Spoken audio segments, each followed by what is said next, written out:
Ladies and gentlemen, welcome to the patch 3.7 EU GITCG Major.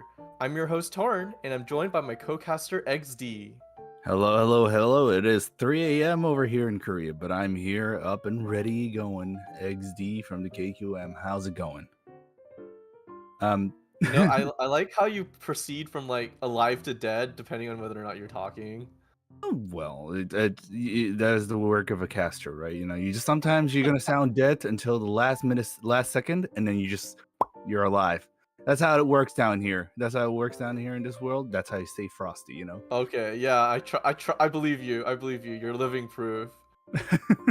Anyways, it's good being back here again, especially now we've gone through another 6 weeks of the Genshin's patch, and now we're in the major cycle.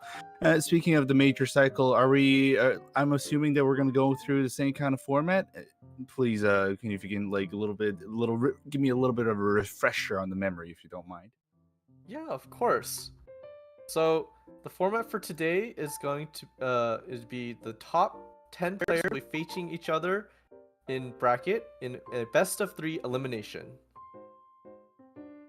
Right. I believe that if the same things, then each player will have to bring 3 decks, and both players, when they look at all the 3 decks, they will be banning one of the decks. So in reality, they'll be bringing 2 decks into the actual game set, and they have to win with both of the card decks. Which means if they win with one of the decks, they're gonna be forced to use the second deck to make sure they can show their mastery of the GITCG.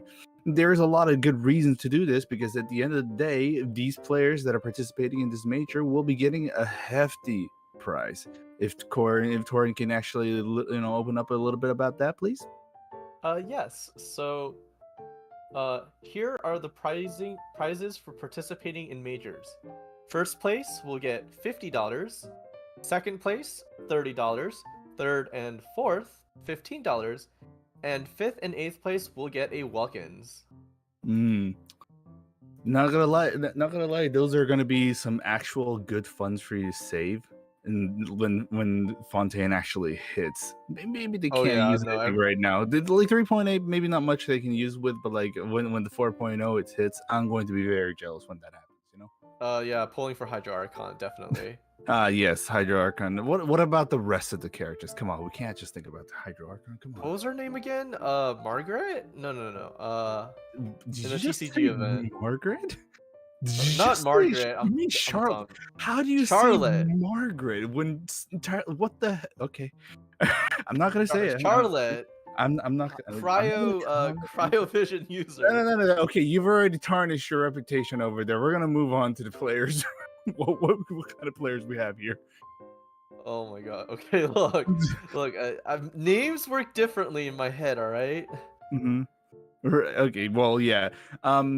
Anyways, as we speak, the players are actually setting up, making sure that their hard cards in the right place. You know, getting all the dice loaded up and good to go. In the meantime, I think we should look at the players. You know. Yes. We will be glancing at some of our players here. Okay, here are all 10 players for our majors today. Some familiar faces here, as you can see, and a couple that I don't recognize, which means that we got a big, I think, boost in new players this patch. Sorry, I was not ready to see the profile picture in the bottom right. Sorry, that took me so off guard. Anyway, so yes, you're right. There are a few familiar faces from last time I commentated for the EU. So we have players like Kevin Z, Kirano, Saffron, Ferfur, definite players that I remember from the past time. But we also have Kunzut, Lamantan, Romashikara, and Delfinder, and QXT. Now, those are the players I'm really not used to. So, do you have any information you want to share to us about regarding that? No, these are all new players to me as well. I mean, I know that I think everyone here has been participating in the weeklies this patch.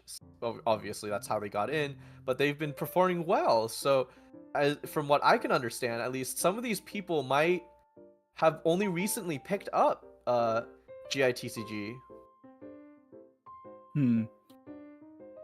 Well, I think that's great because honestly, 3.7, despite some people saying it was like a not of a very eventful patch, but for us, for the GITCG people, it's been huge.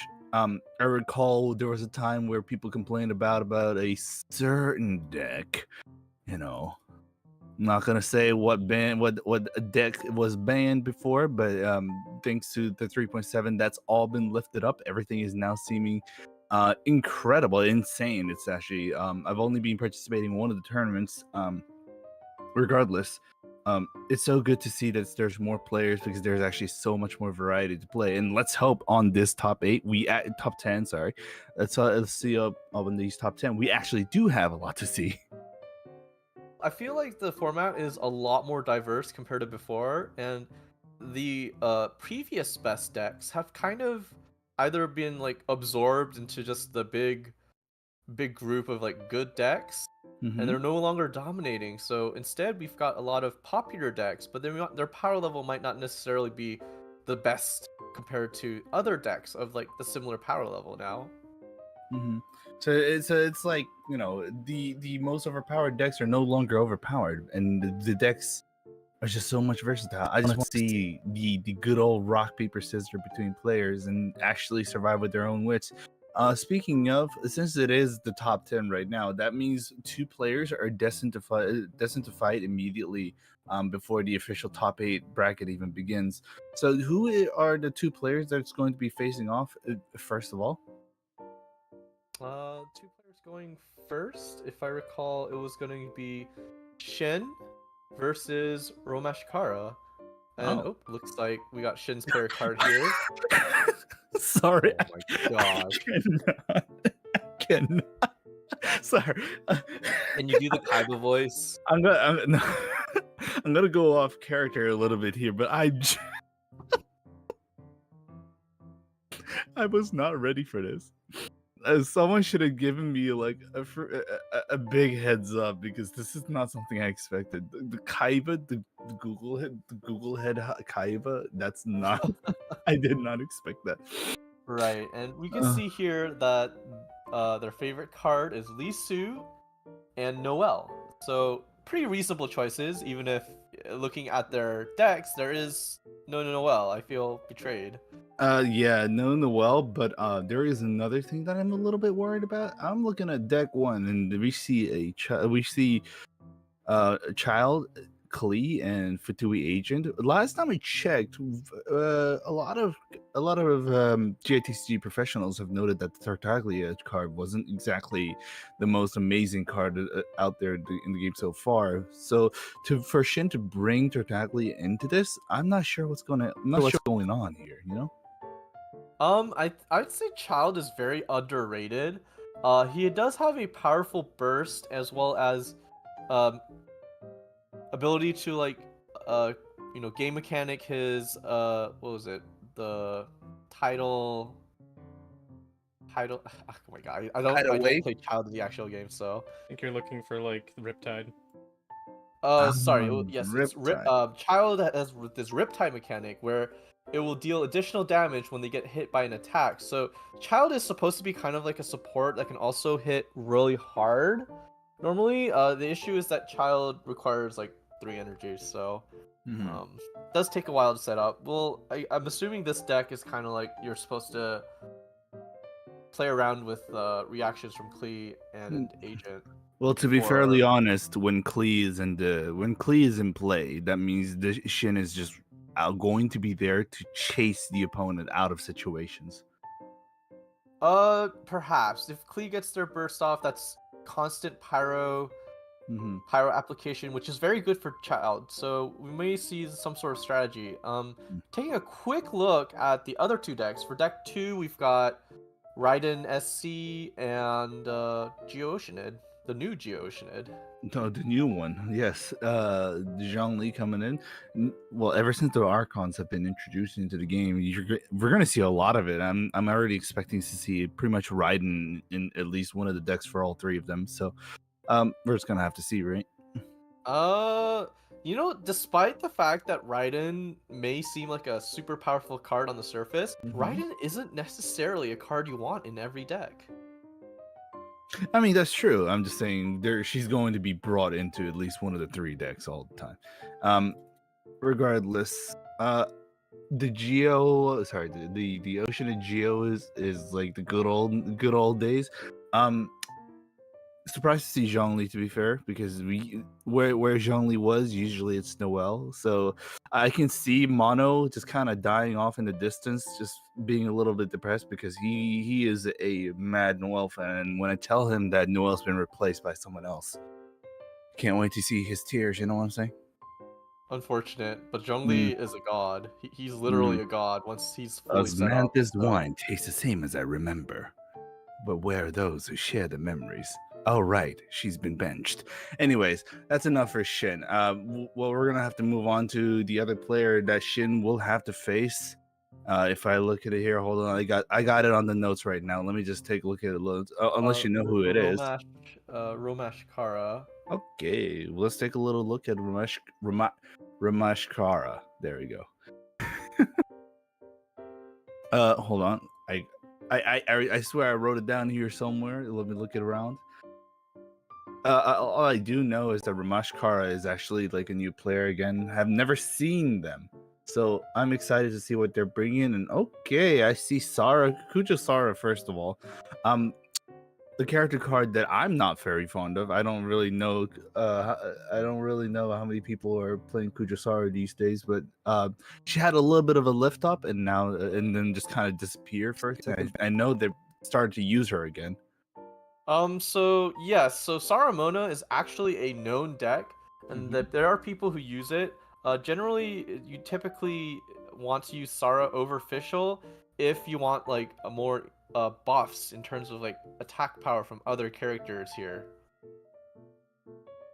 Right. So and then having Kaching as a Kaching mains, that's an automatic yes for me. And then on deck 2, we do have the Raiden Geo run. This time, okay, Romashka is actually using Noel here, so I can listen to the cheers of Monochrome from the far distance. And then on deck 3, we have oh my god, that's summon hell. Yai Miko, Oceanid, and Mirror Maiden.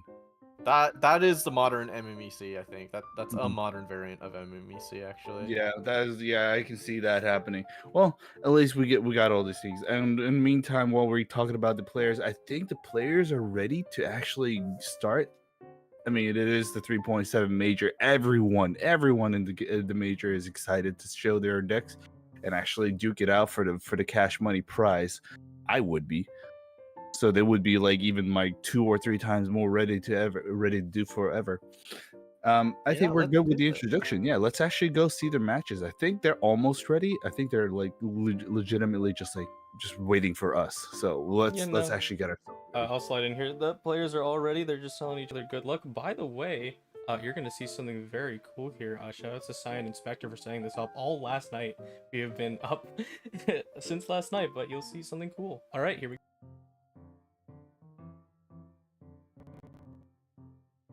Cool, huh?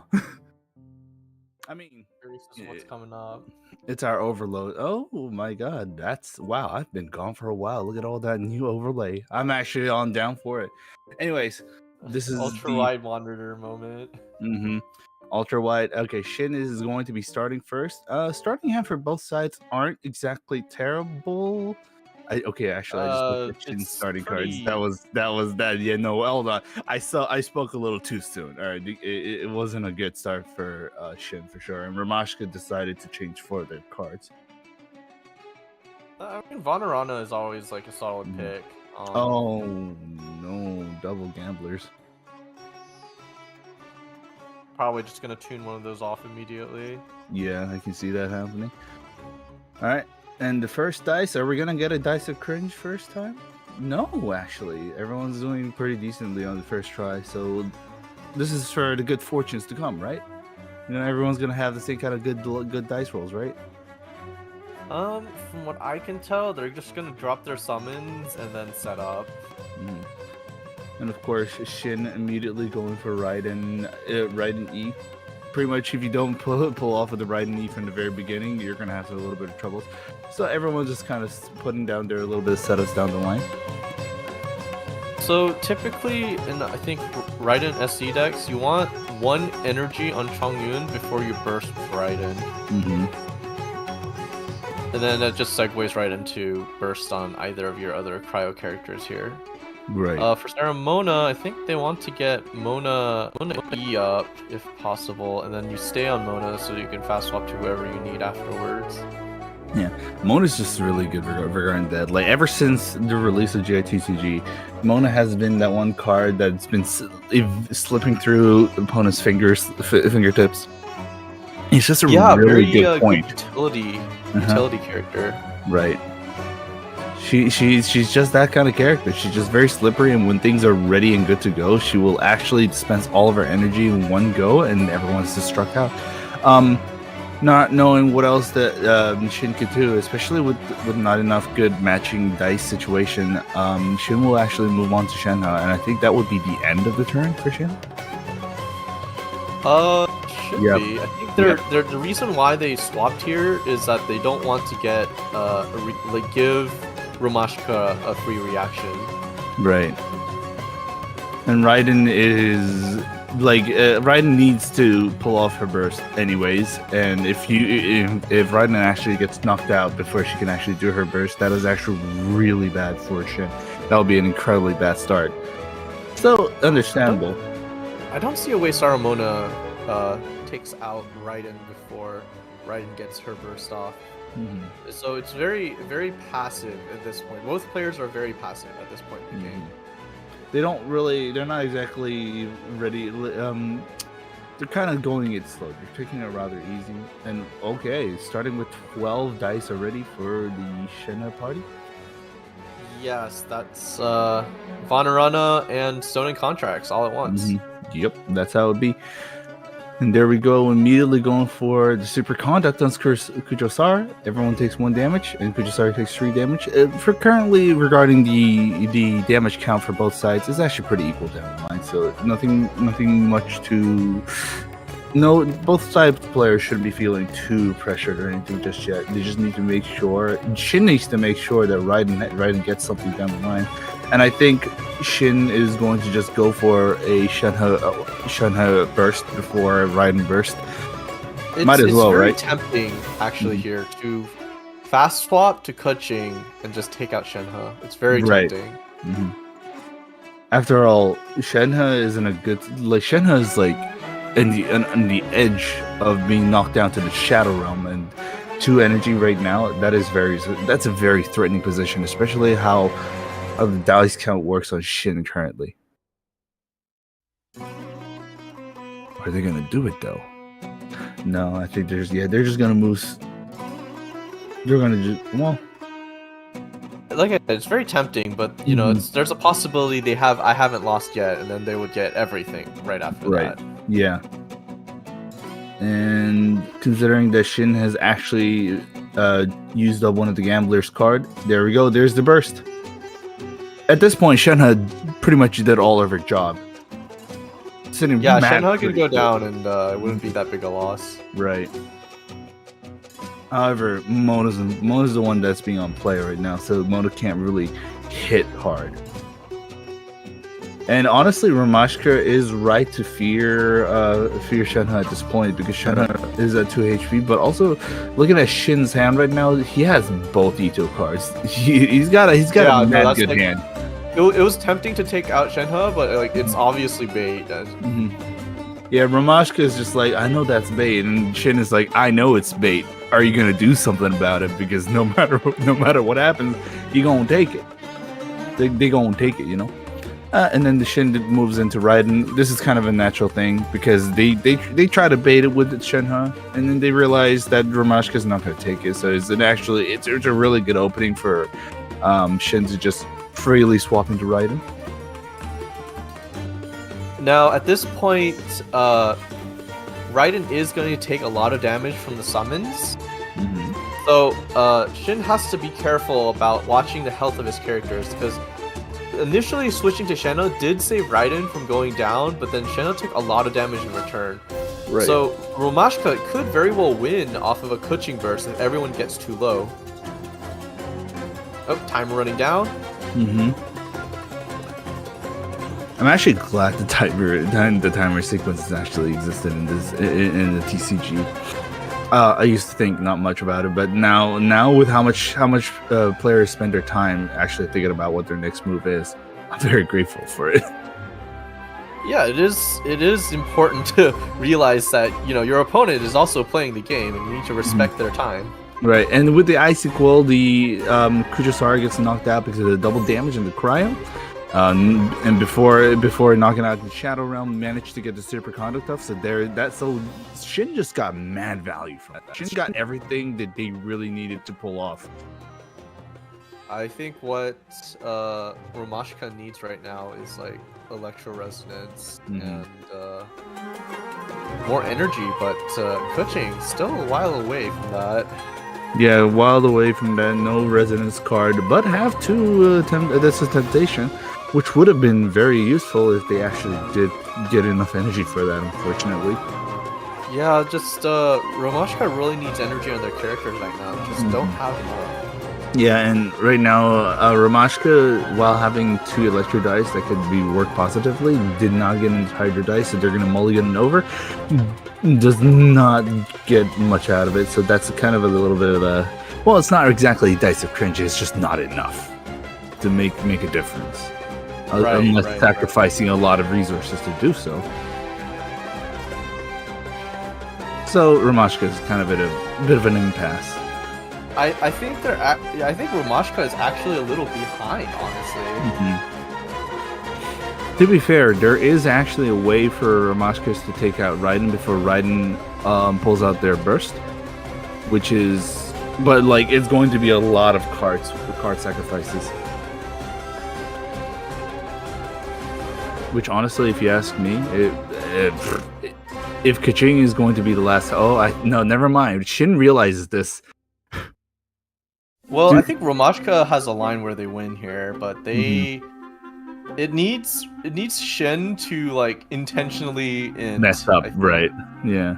So, like if they switch Chongyun right now, it's over. Yeah. Mona just bursts, and it's like, well, good game, guys.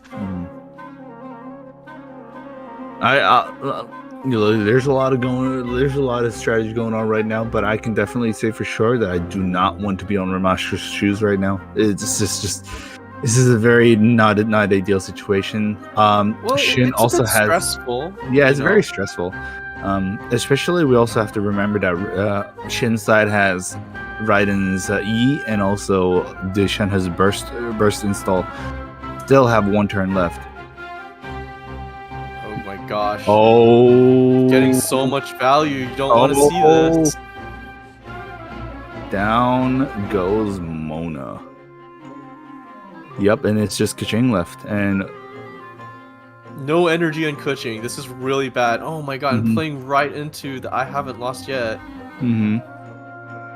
Even then, that's not going to do much because Shin has 8 dice and Romashika has just measly 1. Romashika is just out of turns right now.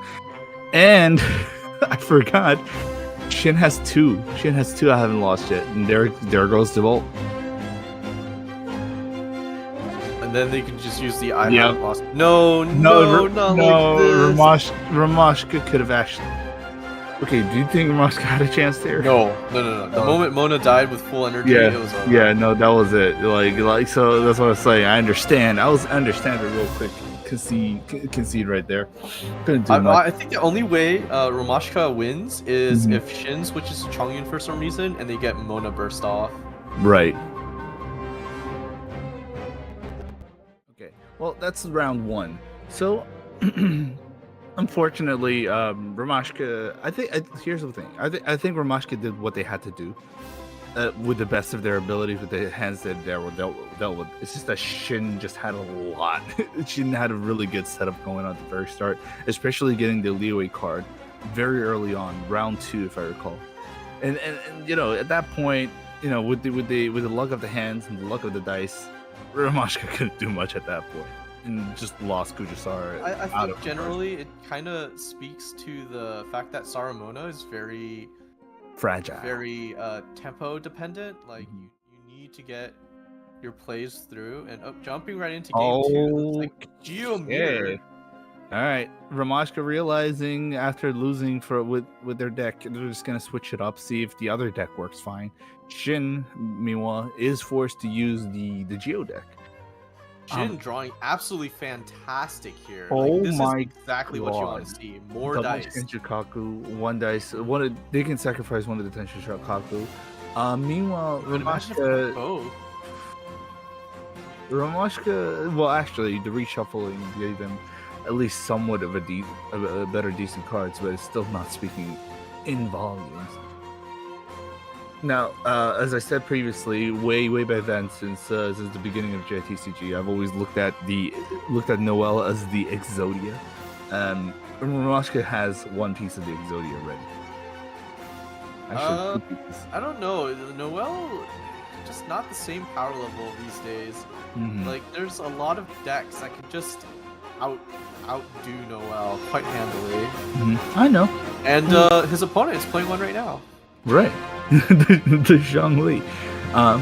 But I still can't help but say, like, put Noelle as like the Exodia of this game. You know what I'm saying? Got to get all the pieces for Noelle to become the unstoppable force.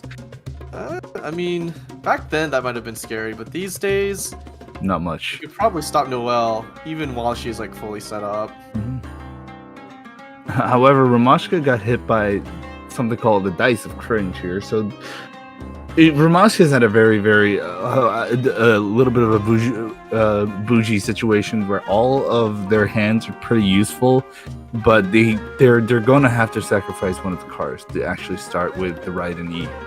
I think they tune Adeptus and Raiden skill right now. And then they're just gonna have to like switch to Lawachurl or something. Or no, and you want to Liven too, actually. So yeah, I think they're gonna go for the Liven strategy. They just took out 2 of their Geo dice. Oh no, not even going with the skill. What are they thinking? I don't know. But I think they want to end the turn with Raiden on the field, it seems like.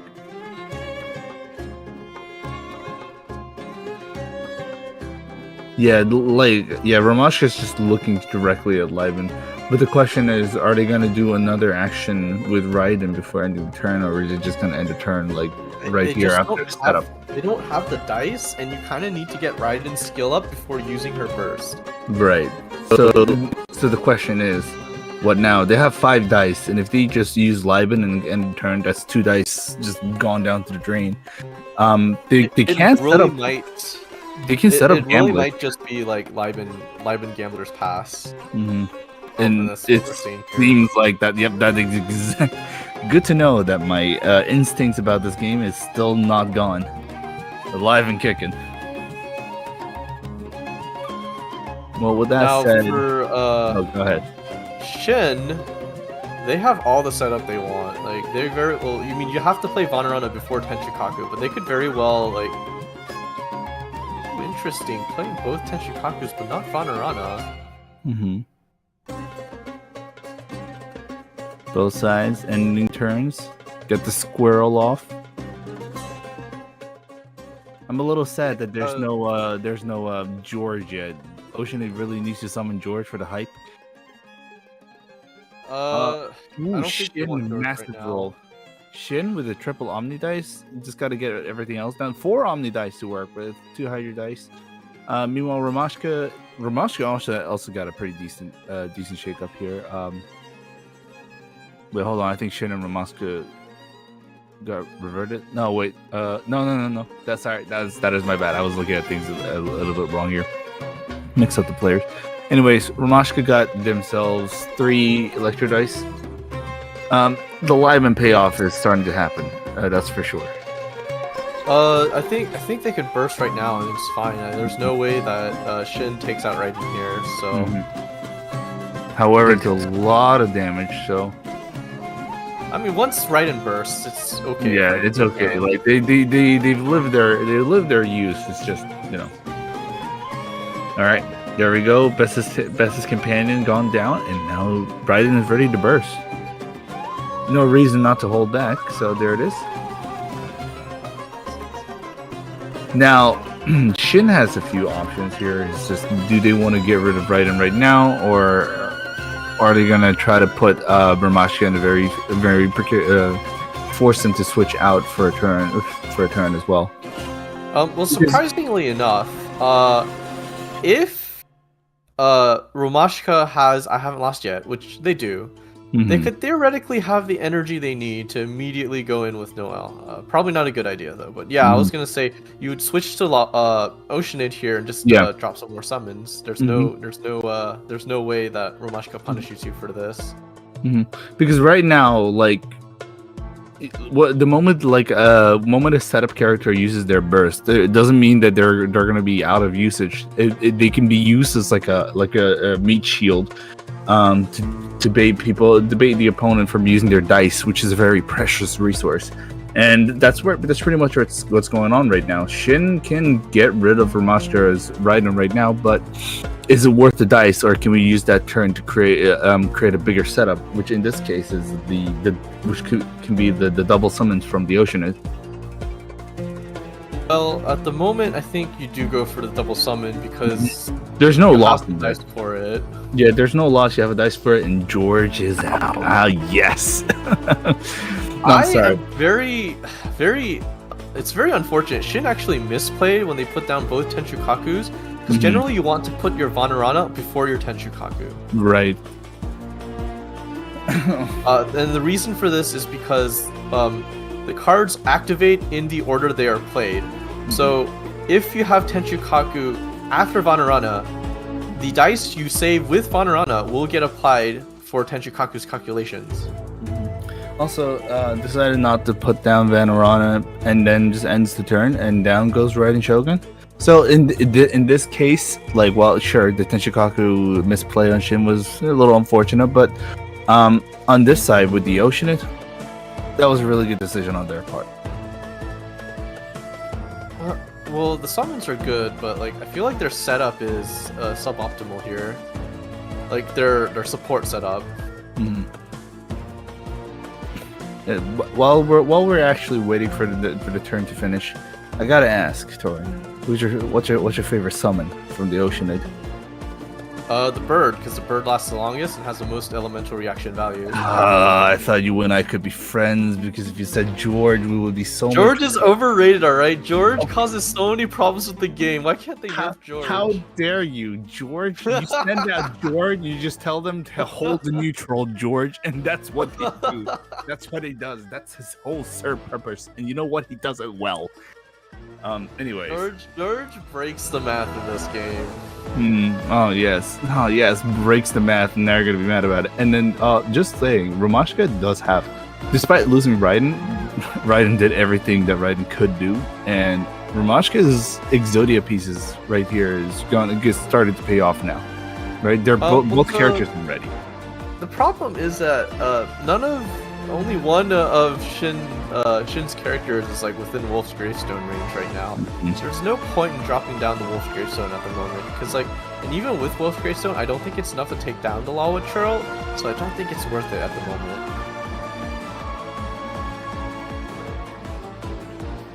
The Adeptus Temptation is kind of showing that they're just gonna go for it. They could, but They again, could. It's possible. I think Zhongli will outlast Noel, even if Noel is fully set up, so...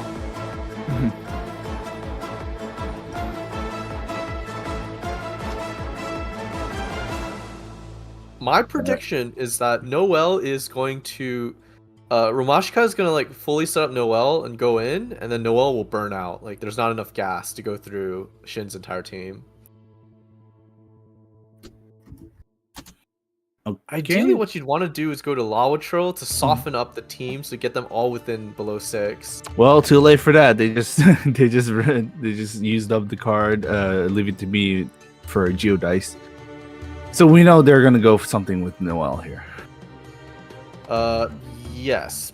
I really would have preferred to see Lawatril come up, because Lawatril has burst up right now too. Okay, just Noel just going for skill. Oh, nope. Yep, there it is. Yep, I knew that was enough. Okay, there we go. So Ocean is out, but George is going to attack. Like the George shield is broken, so that's gonna be fine. Unfortunately, Oceanid's already done their job, so it's fine if Oceanid goes down.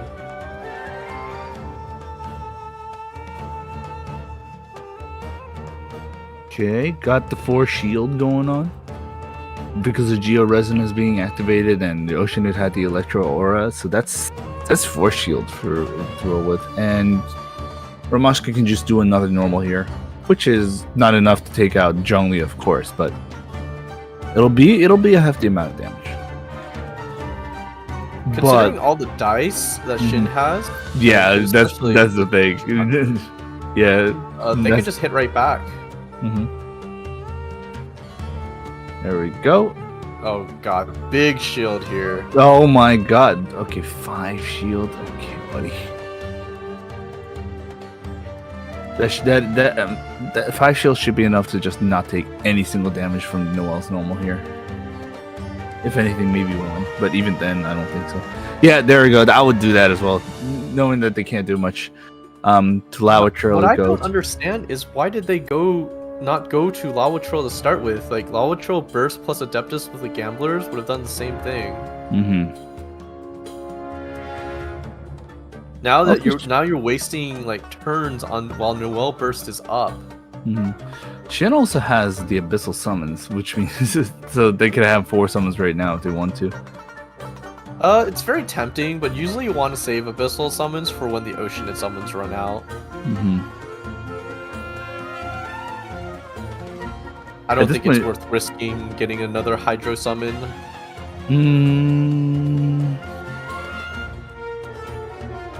But using Send Off to get rid of the Raiden's Eye, though? Also very tempting. I wouldn't say that's a bad play necessarily either. It won't be a bad play, but even without eliminating the Eye, both Zhongli and Lawatro are not going to be like out of commission immediately. So it's like, it's whatever. Shin has a lot of options, pretty much. They don't necessarily have to stick to it, but they will use the I think Send-Off. this is an okay play. This is a very acceptable path. Yeah. And now Romashika does not have any other elemental applications to use to take out, to actually gain the barriers out of. Right. So basically, Romashika is gonna have to fish for an opening, but I don't think I see any. Just Zhongli Shield just sitting right there saying, you can't really get any Wolfscream Stone value in right now.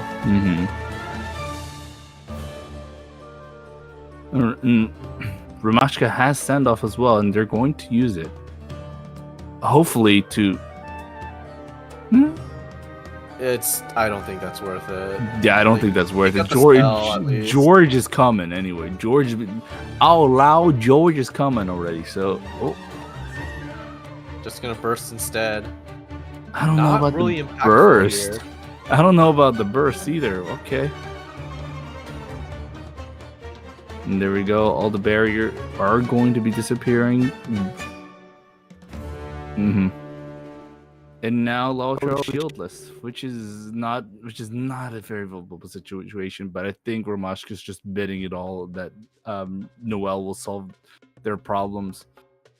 The dice, however, that's our first dice of cringe of the day, right? We can call that the dice of cringe, right? Well, they still have the reroll. But... Yeah, like I think with the reroll, it won't be bad. Like, it's fine. Nope. That's still a little bit of a dice of cringe moment. Thank God they had Paimon. Oh no! This just in, we got a General's Helm on Shin's side, so that's gonna be even more stressful. What I'm thinking is gonna happen here is that Shin just manages to outlast whatever Romashika throws at him. Yeah. And Shin can afford to, right? Like they have every single parts just ready and lined up. Yes. Shin has a lot of room to breathe, basically. Right, and I think Lawatro, still kind of healthy on Shin's side, still has infusion up, so they could swap to Lawatro later down the line to take some heat off of Zhongli while he recovers. Yeah. That's really much it. And like the only downside for Shin at this current moment is just building the energy on zhongli, but I don't consider that an issue. Again, zhongli is really tanky and can just survive a lot of things. Right, So- like this is like your new Geo God, alright? Mm-hmm. I think they're considering, I think they're considering, but create a 5 dice moment, so sacrificing the abyssal summons here or the abyssal temptation. I think 5 dice right now is well, No, you don't need to 5 dice. yeah, you don't need Just to 5 add dice, 5. yeah. Okay, However, choosing to they're just gonna go for it. anyway. Not sure I agree with this because like you just cringe on dice right after. No, I that. just don't agree with it. I just don't agree with it. Full stop. Zhongli had every there was a lot of actions that Zhongli just could have just gotten the burst ready and up for the next turn, but they decided to go for a 5 dice. Now they don't have any dice to do a normal attack with Zhongli, and that's kind of bad. That means they're just gonna have to sacrifice another card but the card that they have is an abyssal summons. I think you hold on to the abyssal summons and just like wander around and scoop up too, and just leave it at that. Honestly. Mm-hmm. Even then, like this was a very disagreeable move in my opinion, at least. Leave it to Fast me. swap. So still have some Noel hits left, so Mm-hmm. I don't think it's enough though. Like it's not punching through Zhongli shield at all. It's gonna punch through the Zhongli shield, and Zhongli will take 1 full brunt damage if they do so again. That's it. And then it gets shield right back next round, so good luck. Mm-hmm. I think here you swap to Lava Churl.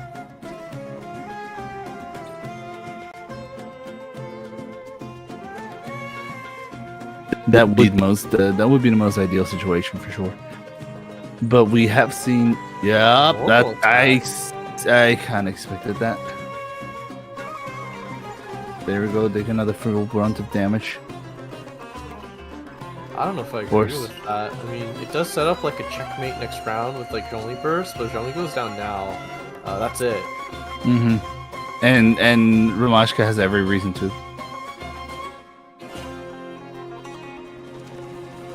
So they Now could it's have not gonna done, be safe. yeah. Shin had a lot of reason to just like move Zhongli out of safe space. Yeah, a little too late for that.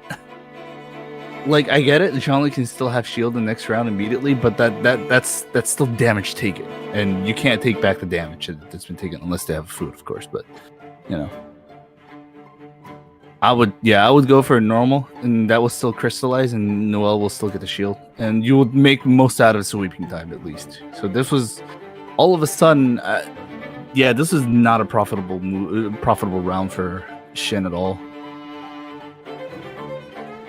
See, once Zhongli gets burst up though, you can just end the game with burst, Mhm. and your opponent's like Okay. it's game over because they can't do anything. Also, I don't agree with Lautro's switch here. No, because Noel's gonna be out of infusion next round, and you want Lava Troll to tank all the summon damage.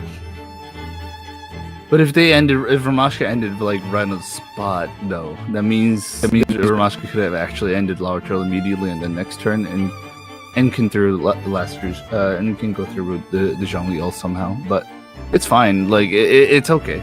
Both sides are fine. Actually, both sides are not fine. I think Shin just really made a big blunder here for this turn. No, they have shield from artifact. They can swap back to Zhongli safely.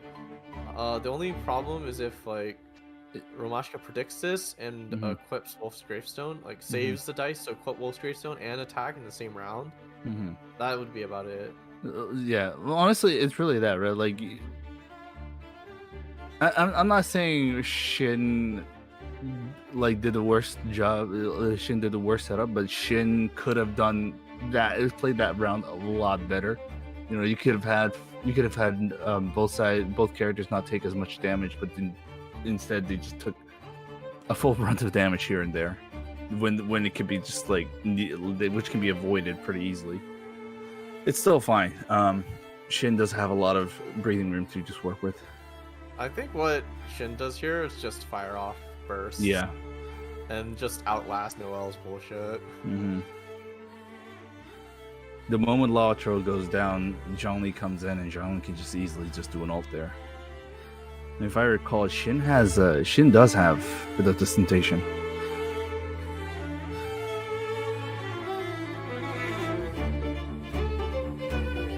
They're also Romashika's also has two is not over yet, as well as the Geo Dice one. I think they're holding it off right now. Like they're just kind of like waiting for it. It's all dice in hand. I don't know if they'll have the dice to burst this round without like having to refresh their shield constantly. But right now, like the clock's ticking. Like Romashika needs to make a play like now. They need to win this round, or they're gonna be too behind and lose. Right. Okay. Down goes the shield.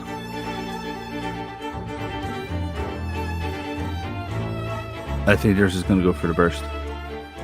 No, they have to shield back or they lose. Like they have dice in hand with the I haven't lost yet, so they can afford to just pass. The problem is that they don't have enough cards in hands to turn the Hydro Dice into something usable. So either they just equip Wolf's Gravestone and attack, or they're just going for it.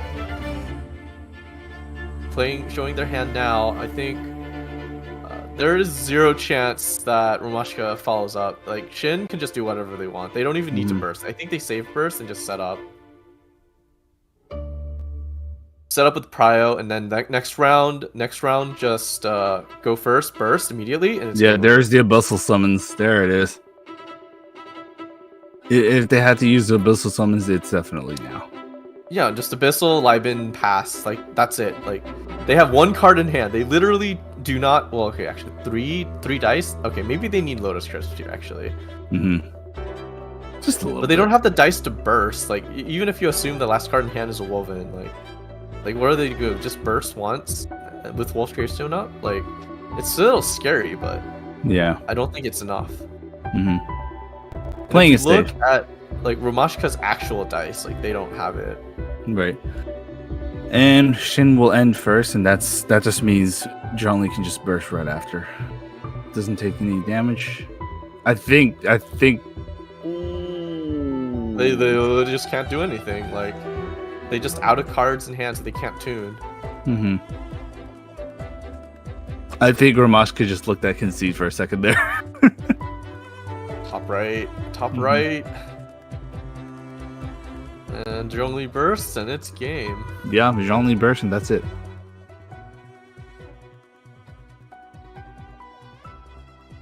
Not when they get a roll like that, though. No, it's fine. I know they're fine. Oh my god, never mind. They just said Tenchukaku fixes their bad dice. Yeah, every single time. Oh my god, look at all that dice. Yeah, all right, we're gonna have the meatball and the Lithic Sphere. Sorry, Vortex Vanquisher. The game is over. The game is actually over. It's all the 7 right there. GG's to both players here. Yep. And that's it. Shin takes 2-0. Yeah, Shin takes it. That's that. Honestly, I wouldn't be okay. Even if you won that round, I still wouldn't be satisfied with it, because there was a little bit of like a very sus moments where could have taken it better, but at least they solidly took the victory, right? They saw the safety and the victory and still got it. So at the end of the day, if it worked, it worked. Both players made mistakes that game, but Shin's mistakes weren't like super big at all. Like just the order of support, just whatever. Okay, it wasn't costly, but it was kind of bad. That's what I'll argue. No, I think Romashika's mistakes were pretty costly, while with Shin it was just like, oh, I take a hit point more damage. Yeah, Shin had a lot of insurance to make sure those mistakes are at least somewhat compensated for. And Romashika just had an uncompensable mistakes here and there. That was all there is to it, at least in my POV. It was a really good round, though. Yeah, a good game to both players. Yeah. Honestly, it's like this is the nature of the Geom era, right? You need to You need to assemble your hand before they do. The problem here is that even though Romashika fully set up, it still wasn't enough. Yeah, it was just, you know, like Ramashka set it up, but at that time Shin was like, I don't care. I have all the pieces lined up. All right, what are you gonna do? Like stop me? Okay, it's just fact of the matter is like zhongli fully set up can beat Noel fully set up as we saw here. Yeah. Zhang Li's giant meatball rock is just not something you should ignore at all. And that's just a wild card that like you will constantly have until it's time, and when it's time, and when Zhang Li comes up to you and just say, "I will have order," that's it. Like that's how it go. Yeah, it's like I will have order. I will have order. And then that's it. You win. That's especially when there's That's only it. one character left. Especially The when you game have is one turn. over. Well, the thing is that even if Noel survived the burst, right? They just had all this dice to just keep attacking right after. So, and then Noel would be petrified, so he couldn't even do anything. Yeah. Man, is it okay for me to say that I really don't like freeze and petrifies in JTCs? Just the idea that like a character can't do anything. No. Okay, look, a lot of people think it's unfair, but like I don't think it's this is a unfair. mechanic that gives I think it's like cheese. You know. it gives the user of those reactions like it gives them character. All right, like it builds character. I won't argue that it's like broken or anything or unfair. It's just, you know, when it comes down to it, the receiving end will not be happy. I've never seen a moment where a receiving end party would be like, I can sort of do something about this. No, it's just, damn it, here it is again. Usually with like the freeze and petrifies, you need to bait them out. But it's definitely very difficult if you're like backed up into a corner. Like there's just you can't do anything. It's just lockout. Anyways, now that the top 10 partition is over, we can actually go look at the finish bracket. At least for the top 8, because yeah, actually, let's see what's going on in the top 8 right now. Do we actually have the finalized top 8 bracket after that match? I'm pretty sure we do. We can take a look here and Yeah, see. we can take a look. Hold on. Yeah, Battlefield has some time to go through. All right, there we go. So our one qualifier for this round was Romashika versus Shin, and Shin took it. So, no, we're waiting on Bet versus QXT actually as well. Oh no, they're still playing it out from the looks of it. Yeah, they're still playing it out. So we have, yeah. So I feel like, yeah, no, we do have time to kill at least. I think we can do a little cut. I think we can do a little cut break because I don't think we should start the top 8 immediately while we wait. You know, it's a good time for us to get a breather. Especially we just gotten back into casting again. How long has it been for you, Rin? It's only been like a few weeks. 6 weeks. A Oh, few? gosh. 6 isn't few. Yeah. For me, it's only been a few weeks. No, well, that's fair enough. But again, I think a little quick break. I think a little quick break is nice to have right now. We don't want to start top 8 until everyone's ready. You know what I'm saying? When you do top 8, you got to make sure every top 8's like just ready, raring to go. So we'll take a little short break. I agree. Yeah, we'll take a little short break and come back once we figure out that once we get a full bracket information down the line. So we'll see you guys in a bit. All right, we'll be right back.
And we are back. Yes, we are. Uh, after having such a brilliant match between Shin and Romashikara, let's actually review the player cards because we didn't actually have enough time to look at all the players. We've only seen two people, so let's actually go through the rest of the players until they get set up on the top 8. I think that's agreeable, right, Cor? We can definitely take a look here. Mhm. Some of these are familiar faces, so perhaps Mhm. their player card might also look a little familiar. Oh right. I forgot some of these players just have like their signature deck, like the deck that they're known for. Or I meant like their quote and stuff. True. No. I mean that's true, but like I know for certain Kevin Z has their own signature deck. I want to see if they actually still brought it with them today. Anyways, I don't know, they might have shifted too far for that, but we can take a look. I don't know. All right, so yeah, so as far as I'm concerned, Romashikara is out of the picture, unfortunately. Romashikara's fought bravely, but Shin just had a better hand at that point. And let's go start with Kunzut. Let's go in order, right? Let's actually go look. We're actually gonna look at hold on. Either Kunzut or we're gonna go through. I think the deck we're gonna go see more. Oh, and never mind. We're gonna go with Kunzut. And sorry, he just said no. They just said no. Interesting. So Kunzut is shouting out, I guess, their local scene. Mm-hmm. So shout outs to you guys, the Russian TCG community. And Mm-hmm. Nastikin's Tale. I wonder if there's a meaning behind that name. Not sure either, but we'll figure it out later down the line. But it's pretty cool. We've got I definitely first time I've seen someone from the Russian community, so welcome. Welcome. And the decks they're bringing, the deck 3 is like the classic, the new form of of the Geo Hydro deck. Again, we saw Yeah, we saw the full brunt of it like a few moments ago, so yeah, no, it Geo doesn't Shin, need very expression. strong. Yeah, we don't need any more introduction regarding that deck. But the deck 1 will have Raiden, Razor, and Chongyun. Yeah, it's Chong Razor, also known as another Raiden SC variant. Mm-hmm. Super Conduct deck. It's actually cool This to see one is Razor like coming. this deck is very specifically like you. If I recall, the standard opener is like you skill once with Chongyun, switch to Raiden, skill normal or normal. Oh no, skill normal first, and then you have like Chong set up and Razor set up to like clean out the game. So Right. double claymores. Yeah, it's a deck that I've heard that just works with each other pretty well. Just harmonizes pretty well. It's actually also affectionately called Teen Cope, named after the player that liked to play this. Oh no. It wasn't. What's really funny is that it wasn't even made by Ting. And now deck 2 will have Venti, Fischl, and Mona. I actually like This looks like more. another charge deck, just with the Mhm. splash of swirl. It definitely seems to be like very dice efficient and swapping around a lot. And this is what I like about 3.7 is that like because of the region cards, they actually can go through a deck rainbow, and I love that.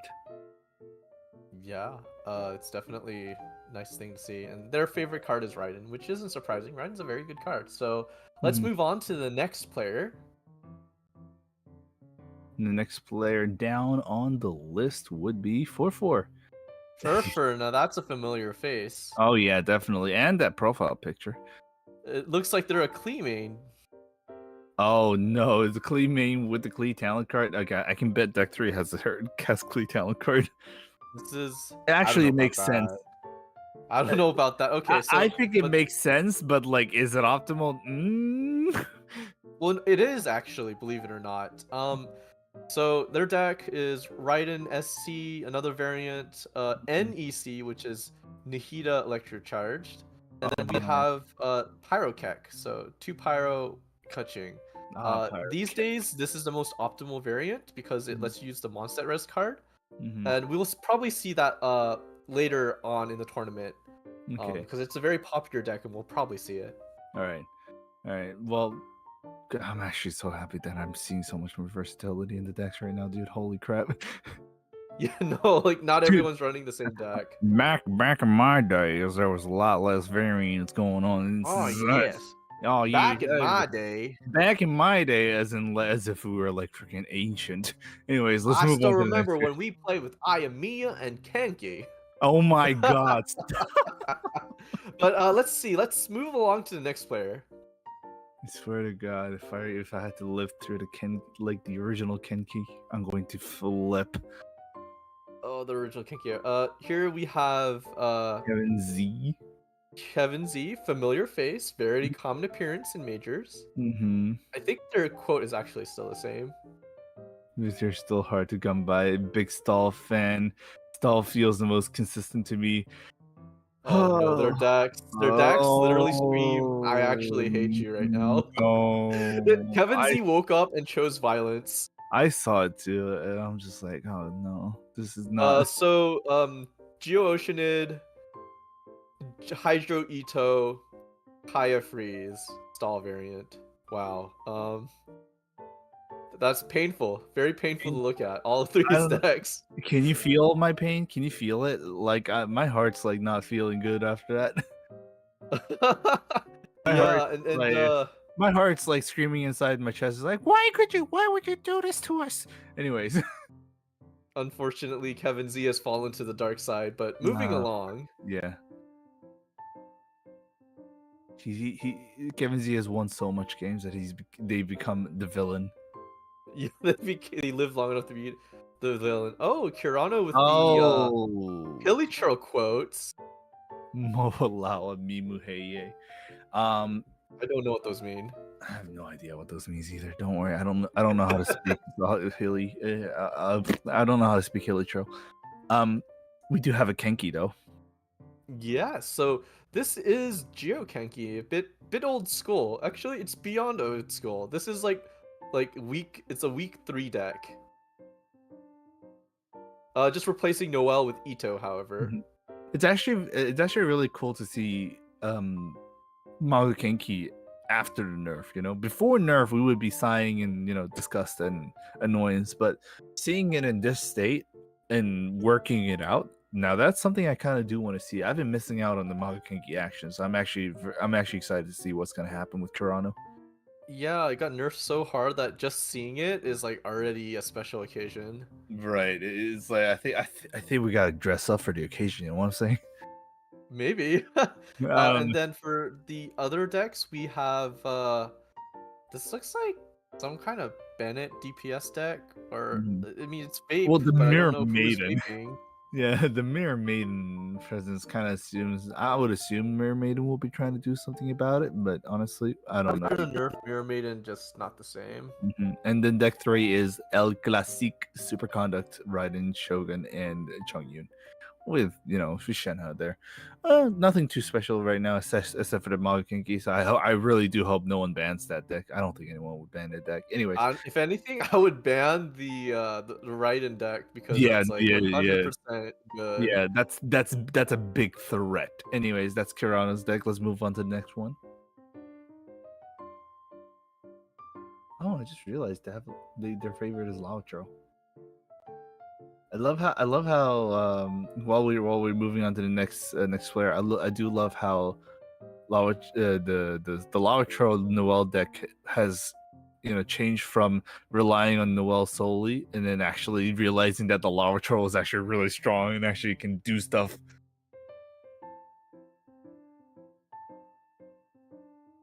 And here Anyway, we've got Saffron, who is up next, actually.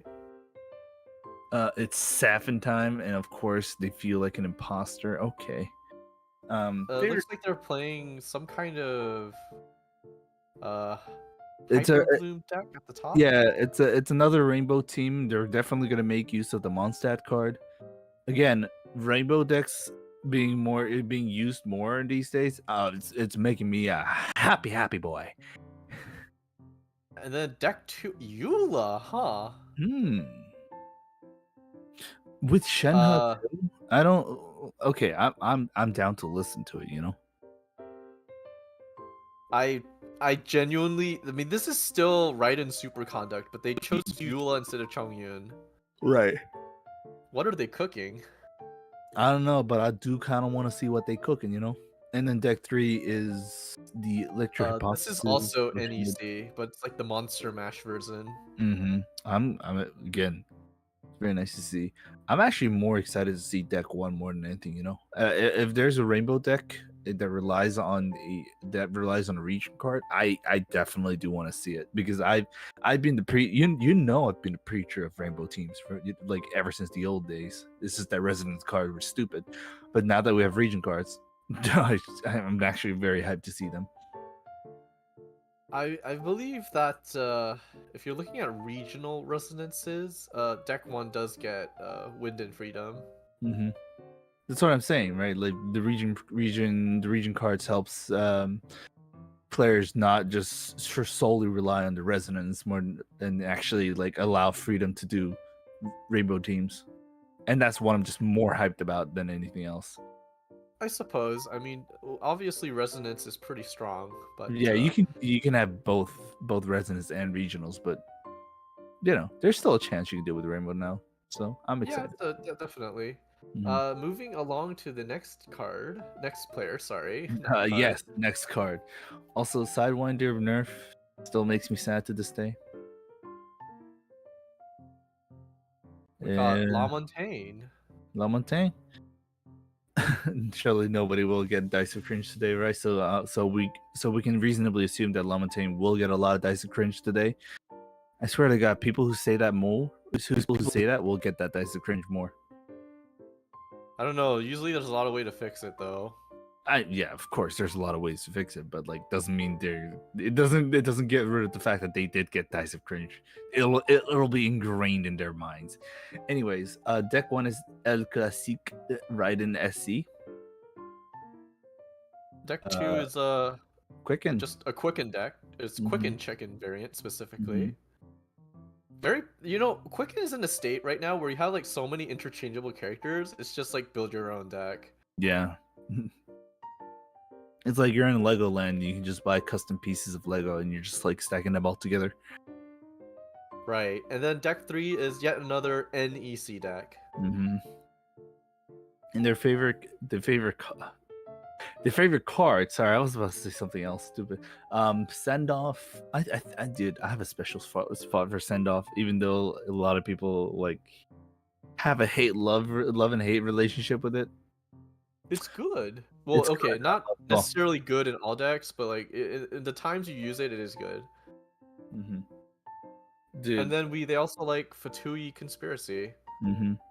I have said this before. Like I was a preacher of send off until it became a lot less useful because there was a lot more players who could just do it without summons. But back then, I was like, if you don't put send off in your deck, you're kind of throwing.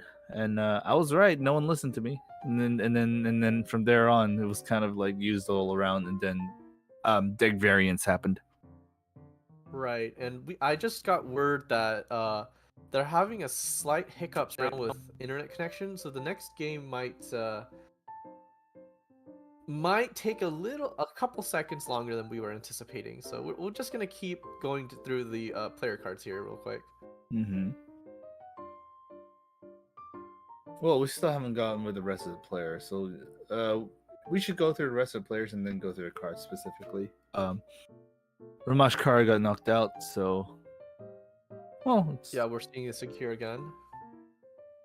Yeah, the Kujo Sara deck, the Lava Troll deck, and the Yai deck. I kind of wanted to see the Yai deck, but we'll see it from another person, right? Right? Sorry about that. My headphones died for a second. Oh no. I know, this is what happens. Technology, right? We gotta rely on them, and this is what happens when they run out of batteries. Yes, the folly of mankind relying too hard on technology. All right, let's move on to Delfinder let's move on to Delfinder. We do have a lot of time to kill here. Hold on. Looks like the next game is actually coming right up. So, shoot, okay. technical issues have been resolved. Okay, you might have a lot of you might have some technical issues here and there, but I gotta respect the hustle on that to fix it really fast. EU Wi-Fi I curse. mean, Oh, well, anyways. Yeah. See, so it seems like the first tournament match we're gonna see on the top eight will be Kirano against Saffron. yes, they're scheduled to play. I am excited. I'm very excited to see what they have in store. We'll see what happens, right? It's the top eight. Everyone's nervous. Everyone wants to I get the mean, piece of the cake. we just saw their decks. I don't know what they banned yet, but we'll see what decks they bring in just a second. Wasn't Kirano the one bringing the Magukinki, or was it Saffron? I can't remember all of it. It was I have a short-term memory at Saffron. this No, point. what? Wait, it was Kirano. Oh no. Oh no. What's going on?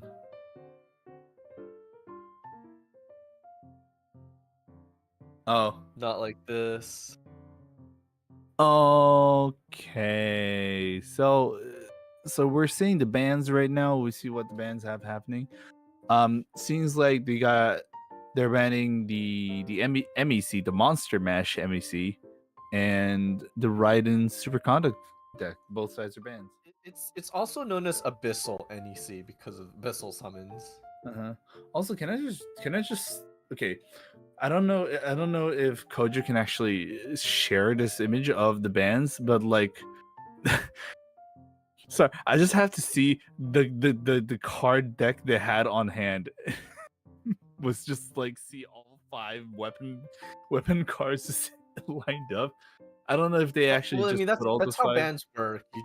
You get a deck filled with like actual garbage cards, and then you just put your characters in to show bans. Maybe I'm such a boomer that I just can't follow up with what's going on in like in the new trend. But like to see all 5 Boomer? weapon cards, I am a boomer. I will admit to that, Torrent. Are you Okay, a boomer? surely you're not older than me.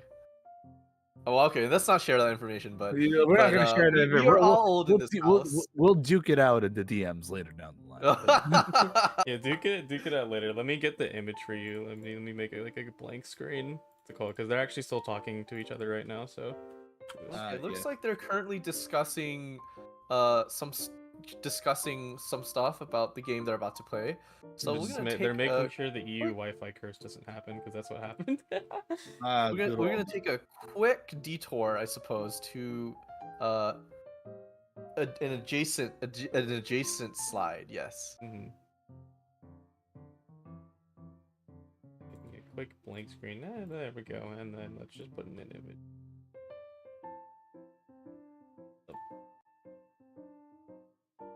In the meantime, this is the time for me to get another can of soda. See, Oh no! Oh no! You shorten your life expectancy with every sip. okay, Torrent. I'm awake at 4:27 a.m. I think I can do whatever I want in my own household at this point. Oh god, the pop, the click, The- crackle. Every sip is a refreshing sip. Ah, yes. It's the taste of life. It's the taste of life, actually death, but life. Oh man, seriously though, like the AMs are starting to kick in. Also, for the people in Asia, remember to check your monthly reset on Genshin Impact, Honkai Star Rail, and actually, heck, pretty much every gacha game out there, because it is officially July 1st, and they're gonna have a reset in about 32 minutes. Yeah, happy July 1st, guys. Happy July 1st. I'm actually excited for the Genshin one because I'm hoping I have a good pity on there, so I'm hoping that I do get a Freedom Sworn.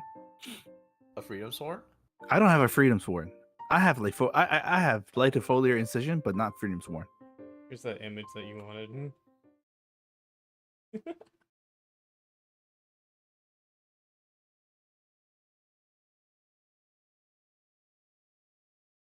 So Of course. we won't be seeing the cube today. Mm-hmm. No, it's fine.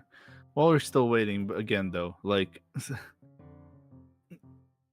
I don't know. Like, well, actually, next week we're gonna have 3.8 coming out, and we do have new stuff. I think they've already released information on the JTCG. I won't talk too much about it because I don't know the decks. I haven't actually seen the decks myself. But we will probably talk about it during the podcast hours if you're actually going to join in, Tor. I'll have to check my availability, but we'll see. No, I'm making you. I'm making you arrive here. I don't care. As long as we cast it together, you are conjoined into this situation. Anyways, it seems like the players are actually coming ready. right up though. Oh my gosh, it's Geokenki versus Rainbow Hyperbloom. Okay, you know what? Okay, look, this has everything that I want. I am actually excited. I was actually like slowly losing the stamina here, but after seeing the decks coming in, I have to see for my own eyes. I actually do want to see what's going on. Oh my god, this is actually like such an anime battle. Like legit, this is like classic tournament arc, like randomness just happening. It's like, I don't know what he does. Well, I don't either. To be fair, you're right, because this is all, oh my god, except for zhongli, this is all old cards.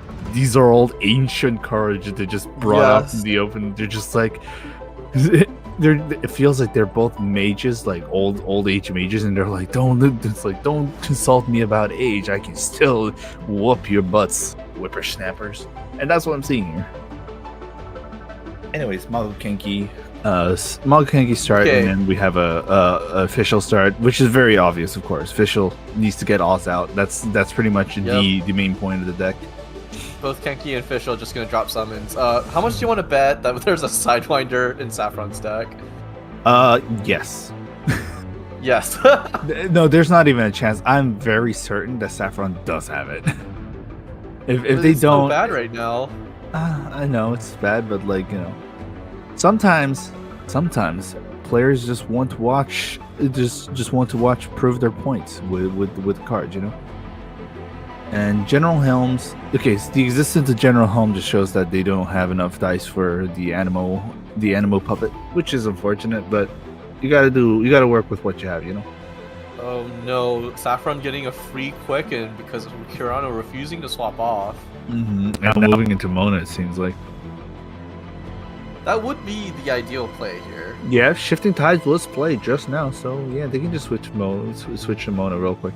Although that actually no, never mind. Right, I forgot that the puppets, the Magokenki skill doesn't deal damage immediately on taunt summon, so they're still fine. Yeah. If this was the old deck, if this was pre-nerf, then like switching to Mona would have been risky because the puppet will apply cryo, and then we can summon the Animo puppet right after and swirl it around. But that's not the case. I swear, just having the ability to apply Animo on a summon was pretty broken. Oh yeah, of course it was. It shook everyone's heart to the core.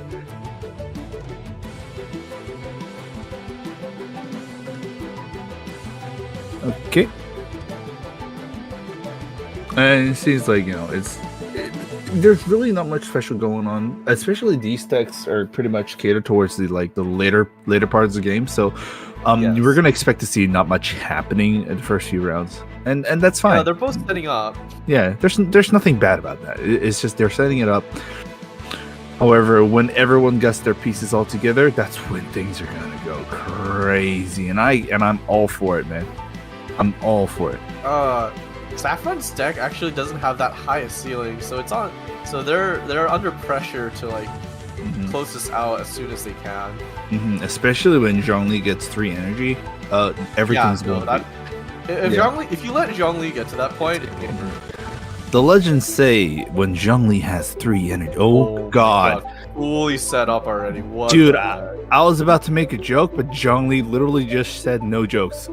Zhongli just said shut up. Solo this whole team with that Zhongli right now. Zhongli legitimately put a mouth over my mouth and says, "Shh, I'm doing stuff here." Daddy's talking now. Daddy's talking. I'm like, okay, yes, sir. Okay, you do what you gotta do. Oh no, I don't know how Saffron responds to this. I mean, they got full stacks of summon, but Zhongli's just gonna be able to tank it all. Mm-hmm. I'm a little scared. I'm not gonna lie, dude. Oh Oh, no, not like this. hey man, do you like summons? Yeah, not me. That's Uh, pretty big. That's yeah, a dude, whole round of setup though, just gone. yeah. And now Saffron just has one dice. I can bet you right now Saffron just doesn't want to play this round anymore. Oh no, not like this. I can bet you right now Saffron's like, I don't want to play this round anymore. Oh gosh, I'm pretty sure the reason like it's not Kenki's fault this is happening, but because Kenki's here for the ride, we're gonna think Kenki is good. Dude, I legitimately do not want to be on Saffron's shoes right now, dude. For me, Oh. right now, if I saw the current situation, I would literally just press the top right button and just concede. Oh, okay, no, okay. There's still a chance, all right. There's still a chance. no. Like they're not exactly out of hope, of course, but like, man, that's such a big downer, right? Very What- unfortunate though. What Onaric did was like legitimately T-post.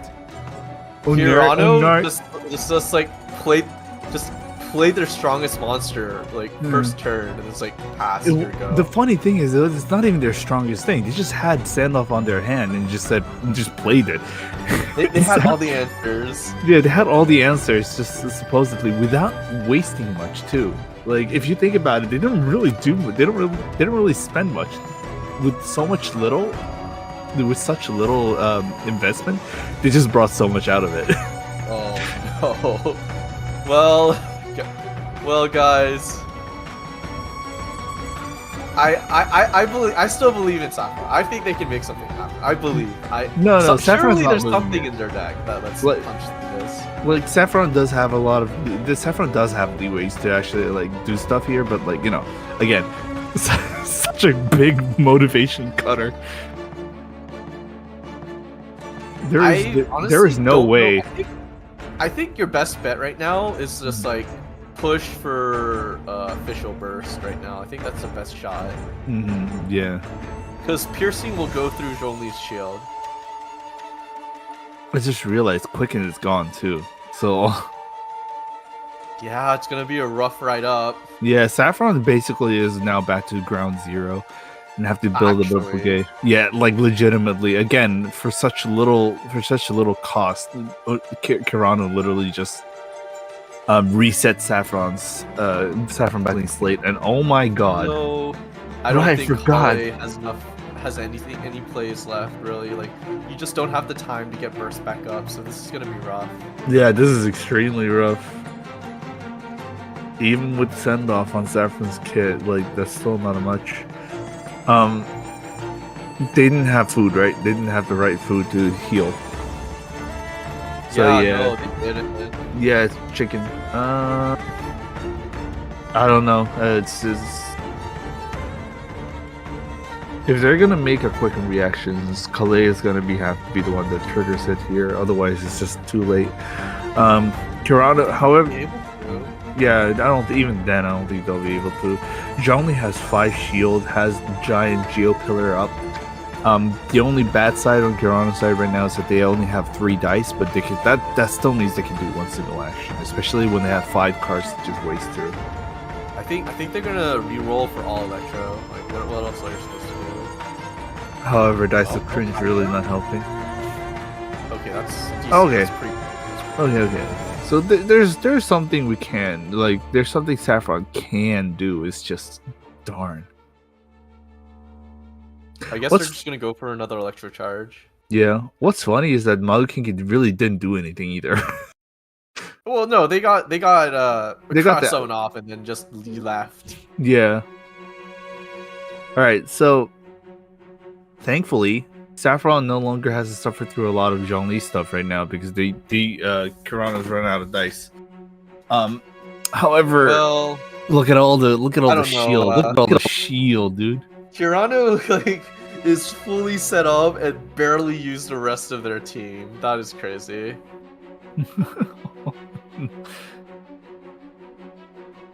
I think Saffron's best bet is in fact to official burst. Yeah. Yeah. Or, Mona burst then official burst, but I don't see it happening. Yeah, it's just too good right now. Also, this just Jin. I just saw. I'm about to see on the stream screen the Clay's burst about to get deleted. Oh yeah, dude. sorry, I had to say that. You could just tell where the heart was broken. No, that it's always a sinking feeling when send off hits something good. Especially when you just put it right. Yeah, no, that's the worst. Like, look. I'm not gonna say one shot elimination cards are like feel bad. Like it feels bad when your character card gets one shot, but like you kind of do want to punch the opponent's face when the opponent sends off the very summon you sent out, like on the exact same turn, That's exact when same round. It's optimal though. So. It is optimal, but when it do happen, you're just like, oh, man, I really want to hit you, dude. It's like I want to punch my opponent in the face, but I cannot. I cannot. I could glare at them though angrily. Or do the or go oh no. So Saffron still has a lot of things to go right now. But do run Sidewinder. Yeah, I told you. Okay, if you're running Sidewinder in this day and age, I only have respect. Oh, anyways, there's a meatball petrification on Oz. Sorry, not Oz. Official. Sorry. And Saffron will have to switch out. However, both characters had 2 health, not looking good right now. How many dice do they have? Official's gonna die. So Kirano only has 5 dice, but if they do have a Geo dice card at hand, then they can just get rid of Kalei and Mona altogether. Unless they move into... Honestly, at this point, all Kirano needs to do is just normal attack 3 times. And that's it. Especially with the Vortex Vanquisher, yeah, no way.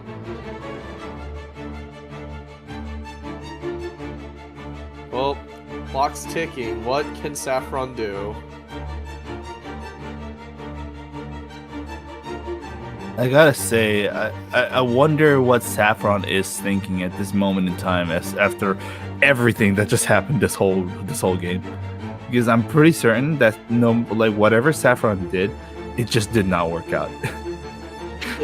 Things really did not go Saffron's way today. Okay, look. It's one thing to have like a misfortune in play, but it's another thing to have just a game where just never worked out for you from the very beginning, and this is one of them. Yes, here you can see Kirano's list. It looks like a very standard double Geo list here. Right. Very standard. Very good standard of it. I don't see anything wrong with it. There was a normal hit. If they have if they have a Geo dice here right now, that's kind of it, dude. What's honestly shocking for me is that Kirano got zhongli fully set up without having to rely on Tenchukaku or Vanarana. Yeah. Oh my God, you're right. Oh my God, you're right. Like that is such a high roll if I ever saw one. All right. It seems like they're gonna do It's Not Over Yet and just go Hail Mary last moment. It feels like. I think that's all you can do right now. Yeah, like they're like, can Saffron do anything else? Not really. This is by like 90% intents and purposes a finished game. Like it sure looks like that. I mean, it's still common courtesy to at least play it out though. Paimon is being played. It's not over yet. However, on Paimon? Oh, okay. Sends off the Geo Pillar RNR, Vanarana, and that's it. And again, if Kirano has a Geo card right now, no, we'll decide to move on to Genki. Honestly, yeah. Genki's gonna tank the official burst. Oh man. And then after that, it's literally normal attack and like game over. GG's. Yep. Oh, when did you? We're a little too late for that, huh?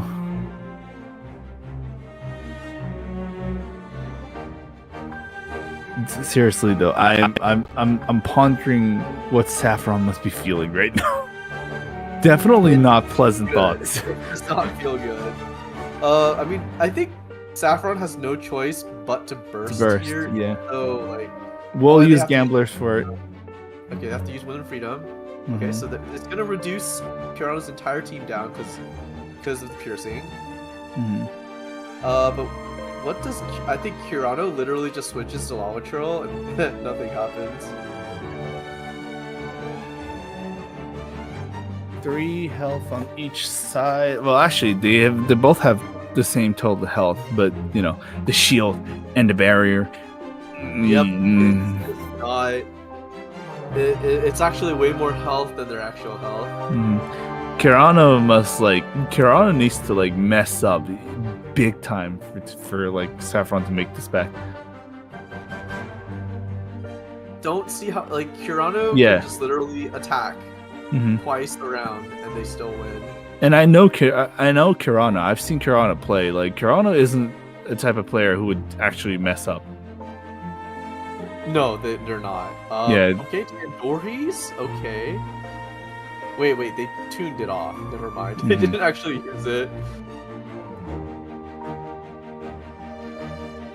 So Mona has burst ready at hand, but again, how much of this is going to be useful, especially when Kirano has 9 dice.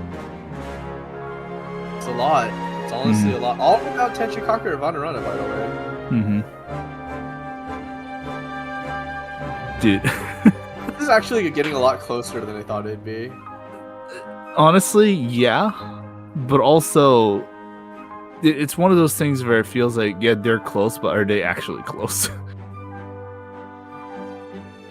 A little bit. Okay, so like if Kirano's not careful and zhongli goes down, Saffron has a Yeah, well, honestly, if Kirano loses this, I'm gonna say it's kind of on them. It's kind of on It is them. Kirano's game to lose, yes. Yeah. This is definitely not a game Kirano can like lose easily.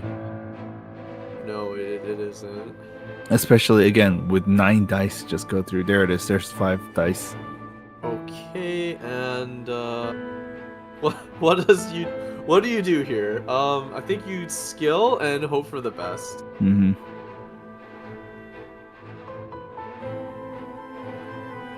But Zhongli has a Vortex Vanquisher and 4 dice to work with, so it's like, They just normal attack and it's over. yeah. However, Oh no, okay, they need one more round. actually, hold on a second. Saffron ended turn first, right? Saffron's gonna end turn here first. Yeah, they have to. They don't have a choice. Well, it all comes down to this: can Lodge Curl can actually one shot here? Well, considering considering they're tuning. Fire hand and attack. That's GG's. Yep. That was a lot closer than I thought it'd be actually. It really was, but again, it felt a lot closer than than we originally thought. But already, like, I don't know. It's close, but not actually close. Especially knowing Kirano's not the one to make mistakes. I know that Kirano can take forever just thinking about a turn, knowing like going through a chess player's brain power, just like going insane. Yeah. Okay.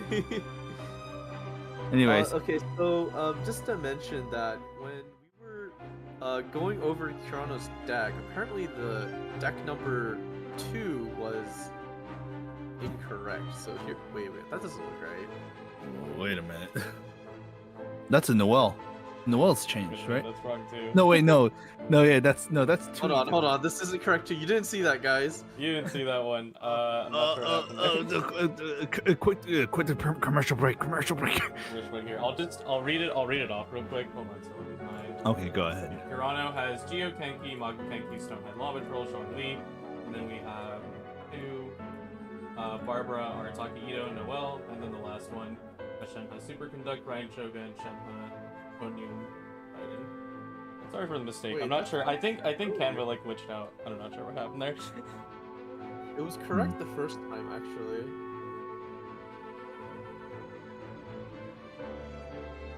Anyways, that was round 1 for Kirano taking round 1 pretty convincingly. Yeah, no, it was. Not gonna lie, I'm a little disappointed because I really wanted to see Mild Kinky in action a little bit more, but Zhongli kind of solved the problems. All Kick did was activate Cryo Summon. Mm-hmm. Wow, that's it. That's Literally literally all legit. Kick That did. was it. Legit, that was actually the only thing Kinky did, and that was actually mad value out of that. Yeah, no, it was. It really was. I'm just like, damn. Can't believe that's all Mild Kinky needed to do there. Dang. Anyways, seems like they're gonna set it up for the second round because Saffron not Saffron. Kirano cannot use the Mild Kinky deck anymore. And remembering that Kirano, well, actually, we're gonna see it right now. There we go. There's the Ito deck. Hydro Ito versus Raiden Superconduct featuring Eula. These are known decks. They're just using other relatively rare characters. As The variant of it, yeah. It's a very common structure of the decks, but it's just like a different layout of those decks. Yeah, different characters you're using. Like normally with Ito, you'd be like using Kokomi instead of Noelle. I think double Geo carries is also a known variant. It's not very common, although I haven't been paying attention to that particular deck building like sessions. So like someone sat down and decided to build this. All right. Yeah. All right. A little small confession. I love Ito. I used to hate Ito card in TCG because I just didn't know why Ito was so strong. Having played Ito, yeah, I really love that card so much. Also, did I just see double Liven immediately from the start? Kirano really going in balls deep, dude. And a Tenshukaku? Not gonna get punished. Oh no, this is classic Hydro Ito play. Saffron legitimately doesn't have any setup to punish this. And Kirano just immediately just showed dominance and just said, "I'm going to just end the turn here." I mean, they're getting away with it, and they're gonna get so much value for it. I know. What the heck? And meanwhile, Saffron only has Timmy. It's not nowhere near enough. Might as well just set up Raiden, There's not much they can do, so might as well just set up Raiden. But and Barbara will take 1 damage, but it's Barbara. Barbara's actually gonna cleanse here, I think. Yeah, Barbara gets a really good cleanse off and heals back the stuff. Yeah, this is pocket change for Kirano.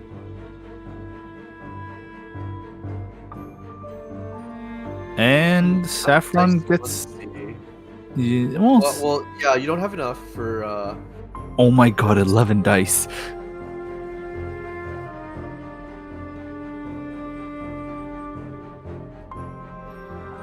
Okay, actually, 2/2 for a burst here. Probably gonna his companion. This will not. Actually, with Cryoris, is it enough? I don't think so. It's still 4. It's for 4 plus. Yeah, even Cryoris wouldn't be enough to actually take out Barbara here, unfortunately.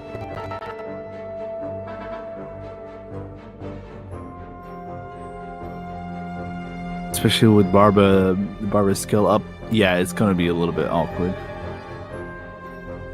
All right, yeah, you can see Saffron just taking a little. Yeah, it really hurt. It really hurt Saffron that they couldn't actually punish Kirano at all in the first round. That first round was so integral. Kirano has so much lead. Kirano has such a lead right now too. It's just like, dang. It's not that they have a lead; they're just set up. They're all set up. They're getting set up and just won't be punished for it, and that's crazy. Ito's in the house. Shifting tides into Shenhe. Just gonna immediately burst, I guess. Honestly, what else can they do? Probably not much. Yep, there's the Ushi.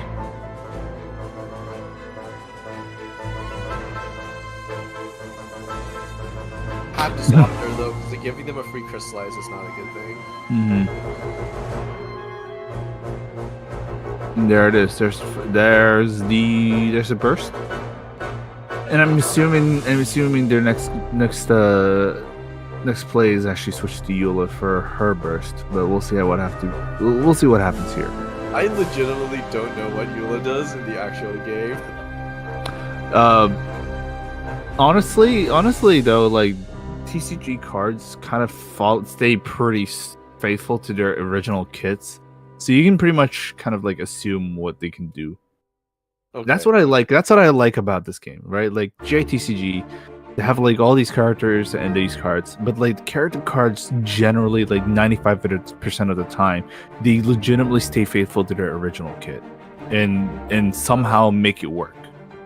And that's kind of crazy. High, but okay, here we can see here Kirano's deck. I think they're using Noelle for Wind and Freedom here with Barbara. Actually, yeah, that's why.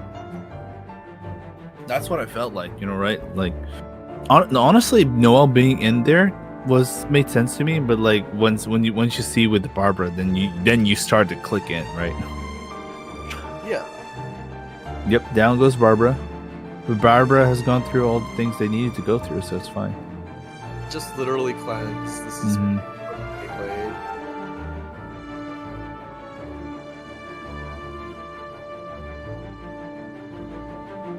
Okay, the dice reroll is gonna happen.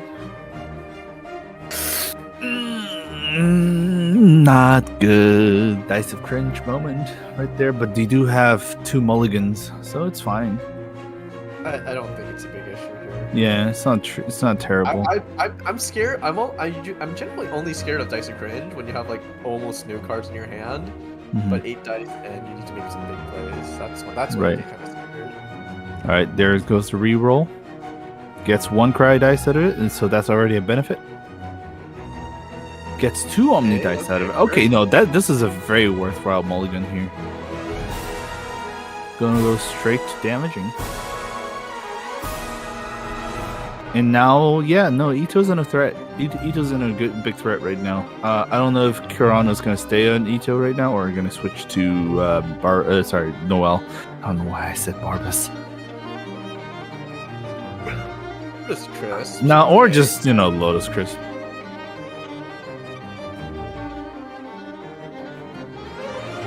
Okay, Ushi is back out again, but we've seen this once and we've seen it again. Ito's ready for the burst. That's gonna be scary. Honestly, I think Noel's just there as a cheerleader right now. Like this is the play. They have the monster and hash rounds ready as well. Honestly, anything can go here. That's the thing, right? Like Saffron's not exactly in a terrible spot either. No, they're not. Looking here at Saffron's deck, looks like a pretty standard super conduct list. Yeah, and Element of Resonance for the Hydra. No talent cards from what I can tell here. Yeah. Don't need any of the talent Yeah, cards. I really don't need any of this. Alright, decides to take the hash brown for Shenhe. Now the decision is like what are they gonna do, right? Like they do have 4 dice to work with, but do they really want to use all 4 dice? They just decided to do a single normal attack. And yeah, no, this is gonna be. I just realized Kirano has 7 dice. This is gonna be brutal. There it is. Well, here we go. Dropping the hammer or club in this case. Lusu gets played. I would agree with that. Yep. Archer, right? Again. Although switch in to Raiden, I don't know about that one, but well. Actually, I think that okay. I think they just wanted to get rid of the Hydro here. They will. Yeah, you don't want Hydro on your. Yeah, like Ito's normal will crystallize here if they attack it. Like if they attack with a normal, crystallize will happen, but then Raiden will be off of the Hydra aura, and I think that's it, right? I'm pretty sure Barbara's E cannot actually wet enemies. It's only cleansing from themselves.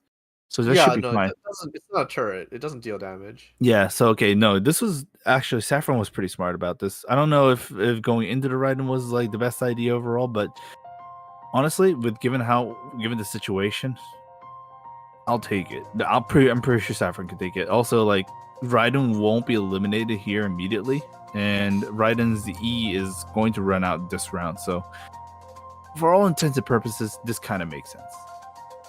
I feel like uh-oh. Oh, okay. Wait. They're not. This isn't a charge attack. I don't know why they did that. Interesting. Okay, that. Oh, Big damage coming in.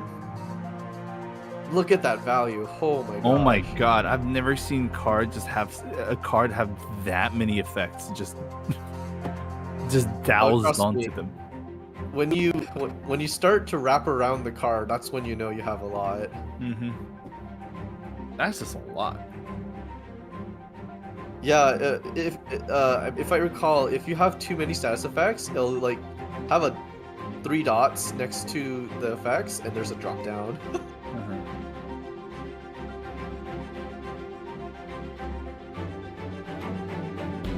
Okay, looks like drawing again. Nothing too useful here.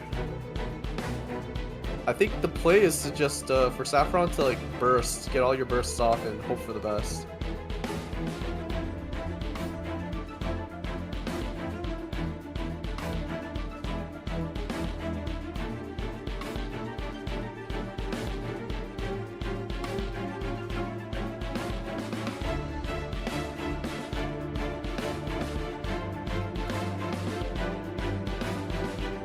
Right, the dice here looks good. Yeah, it looks honestly. very good.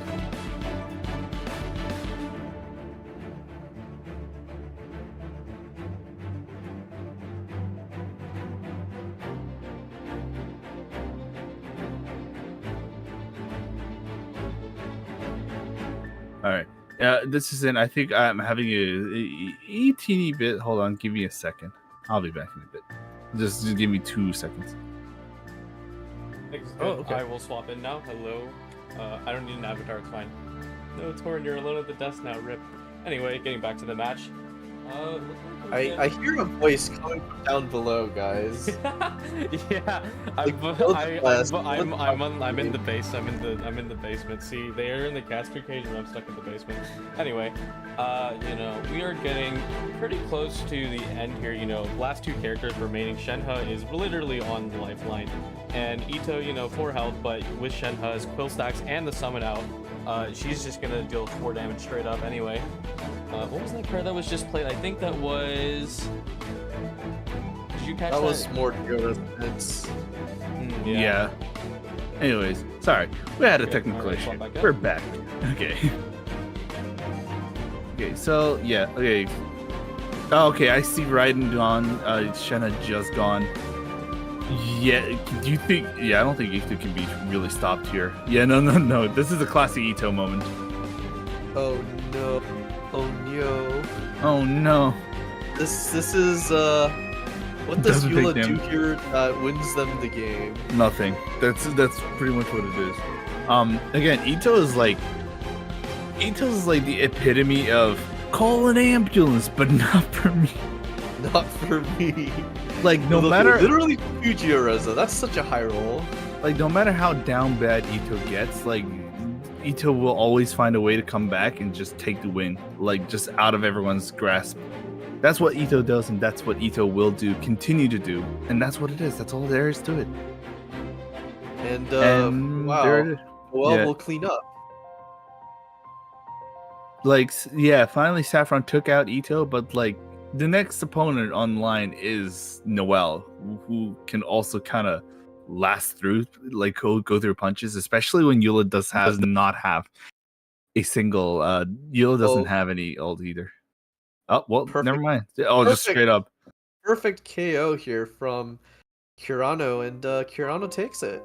Yeah, there's a victory for Kirano. And yeah, that's it. That's the set, right? Yeah, Saffron did not win any single round, so that is actually it. And Saffron will have to literally just pack their bags and get out of the major. We've just seen nothing but 2-0 so far. Oh yeah. Honestly, I mean, on a personal level, I kind of like that, but There's no suspense. there's no suspense. There's no suspense whatsoever. Um, all right, so we're only gonna go through one game for the top 8 rounds. So we've already seen one of the matches concluded. Let's see if there's any other matches that have actually concluded at the same time. So let's get a little update on the bracket. See if we can see who's gonna be up next.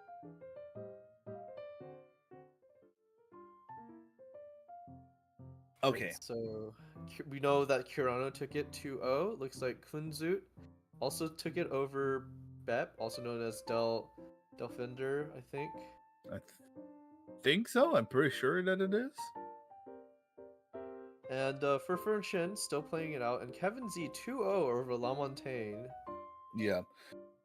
I guess we're gonna have to see what for Shin is gonna go through, but we know for sure Kunzut and Saffron is gonna be the next game we're gonna go watch through. For the Kirano. purpose of the games. Kirano. Yeah. Mm-hmm. Oh, sorry, Kirano. Wait, did I say Saffron? God, I'm that is my B. That is my B. Okay, that's my fault. I'll take that. Yeah, it's gonna be Kunzut versus Kirano, and whoever wins in Ferfur versus Shin will be facing off against Kevin Z himself. Mm-hmm. But we will be taking a break before we get to the next round, which would be the semifinals. Right. And honestly, this is where the real deal starts, right? Like we've already had hype matches going around, but the top 4, the quarterfinals, such our semifinals, that's where all the magic happens. I've seen so much magic happen. I've seen a comeback so dearly, but I've also seen like an abysmal one-sided matches. But that all happens in the top 4, and I'm all for it. But before that, I think we should get a little bit of a breather, just as Rin said. We're gonna take a quick break, everyone. So stay tuned. Yeah, I see a quick break, but it's also like monthly recess, so I'm gonna go do a little 5 pull while we wait. Oh gosh. All right, we'll see you guys in a bit.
And we are back, everyone.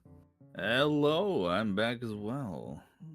It's been quite a bit. That's been quite a long break, but that's also means we've been getting really hard ready for what's about to happen in the top four. Yes, we are into top four now. We are in the semifinals, everyone. So honestly, it's where all the good magic happens. I've never seen in the between, but it's always the extremely close matches or just extreme high roll of a century and just over dominate like even something bigger than a T post on an enemies. I mean, I'm sure now that we're into semifinals, we'll see more consistent gameplay here. Yeah. Way you can see that happening, but we can also see the other things happening. I mean, Um, surely. very surely. But like, okay, but like, do you think so? Is it surely or there's like a bit of doubt in your heart? I know for sure. I can smell it. Okay. If it's one of like the top players, perhaps they'll get a blowout. All right, Mhm. you can't count it out. Yeah, you definitely cannot. For one, I'm just excited to see what's gonna happen down the line. So, can we get a little quick at the bracket again because I feel I already forgot the deets. All right, so Yeah, there so it is. here's our players. So it's Kunzut versus Kirano and Ferfur versus Kevin Z. Not to be confused with Martin Z, and Ferfur not to be confused with Fufu. Uh, honestly, Kevin Z has become champion many times over here. Like, is Kevin Z gonna take the victory again? We don't know, but You know what? He's definitely a top pick for me. oh yeah. When is Kevin Z not a top pick for people? I'm pretty sure it's kind of everyone's top pick at these points. Definitely plays the game a lot. That's for sure. Oh yeah, I think I've seen Kevin Z. Like, have you ever seen Kevin Z not play GITCG every day? I'm pretty sure that's not the case, right? Well, lately the latest server activity has been Blood on the Clock Tower, though. Yeah, okay. I'll take Like, that okay, first. so the server we do like variety events, Mhm. variety games. So I think Kevin Z's been hooked up in that latest fad at the moment. But I'm pretty sure that they all also play lots of TCG in their free time. Yeah, and honestly, it's kind of amazing. It's really good to see. I do want to note, like, I know I'm being a little bit of a personal smoochy woochie right now, but the dedication that like the hardcore GITCG fans they have is kind of admirable.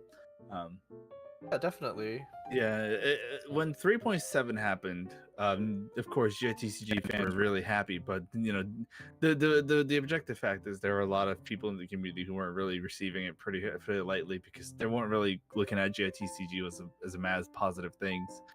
But we Mhm. managed to make it through, and honestly, it made the game so much better. And you can see in these tournaments so much variance, so much really wicked plays going on now. With Yeah, so yeah. much things.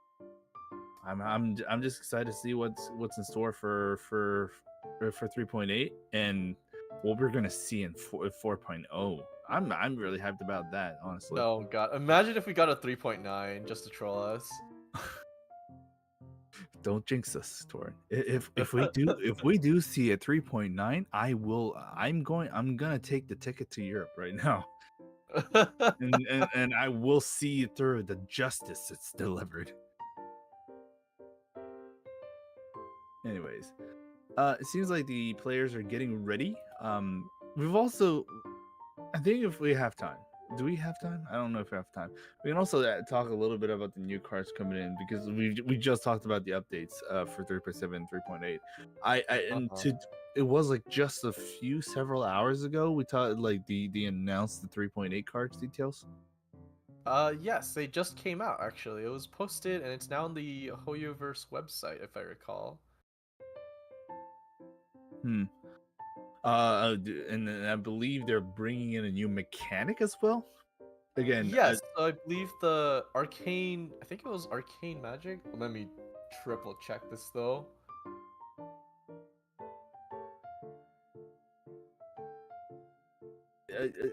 dude, it's like I don't know. We'll have to see.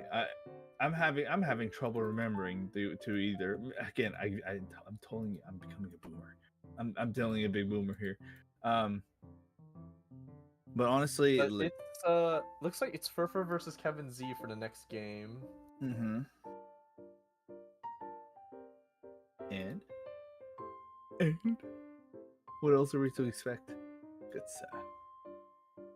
Kevin, and they're about to start, I believe. So we'll Oh, have to are hold off that discussion on the new cards for now. Okay, well that's fine. We can wait.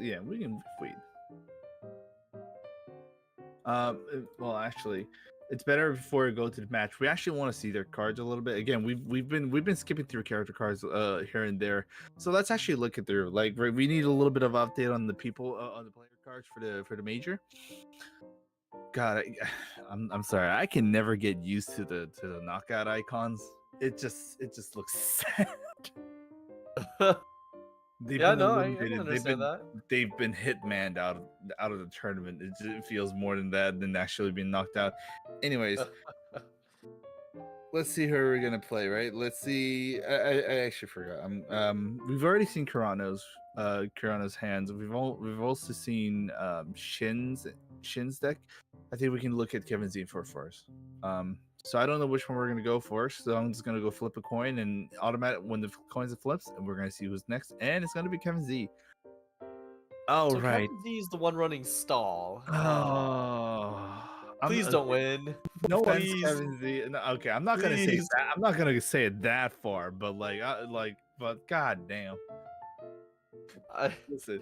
Or like, if you're gonna play stall, play it fast or something, Hey, please. yo, listen. I'm not gonna say those things, but I will say, I'm not gonna say stall isn't hype.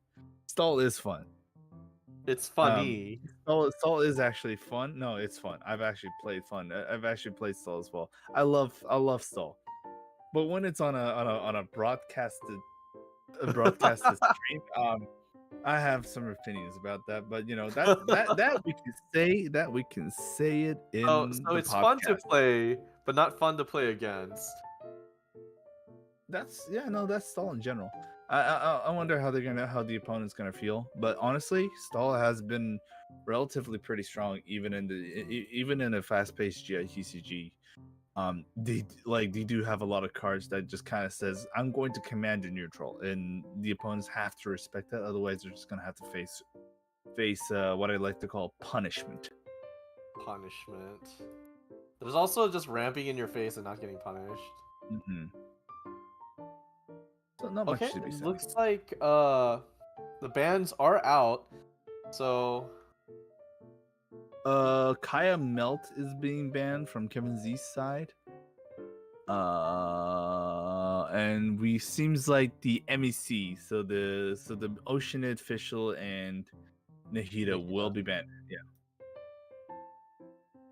Well, actually that's just kind of getting rid of one of the stalls. So actually, I'm okay with that. That's gonna be quite exciting. So Ferfur still has 2 meta decks to take up against stall. Right. Yeah, no, it's just gonna be crazy. Whatever happens.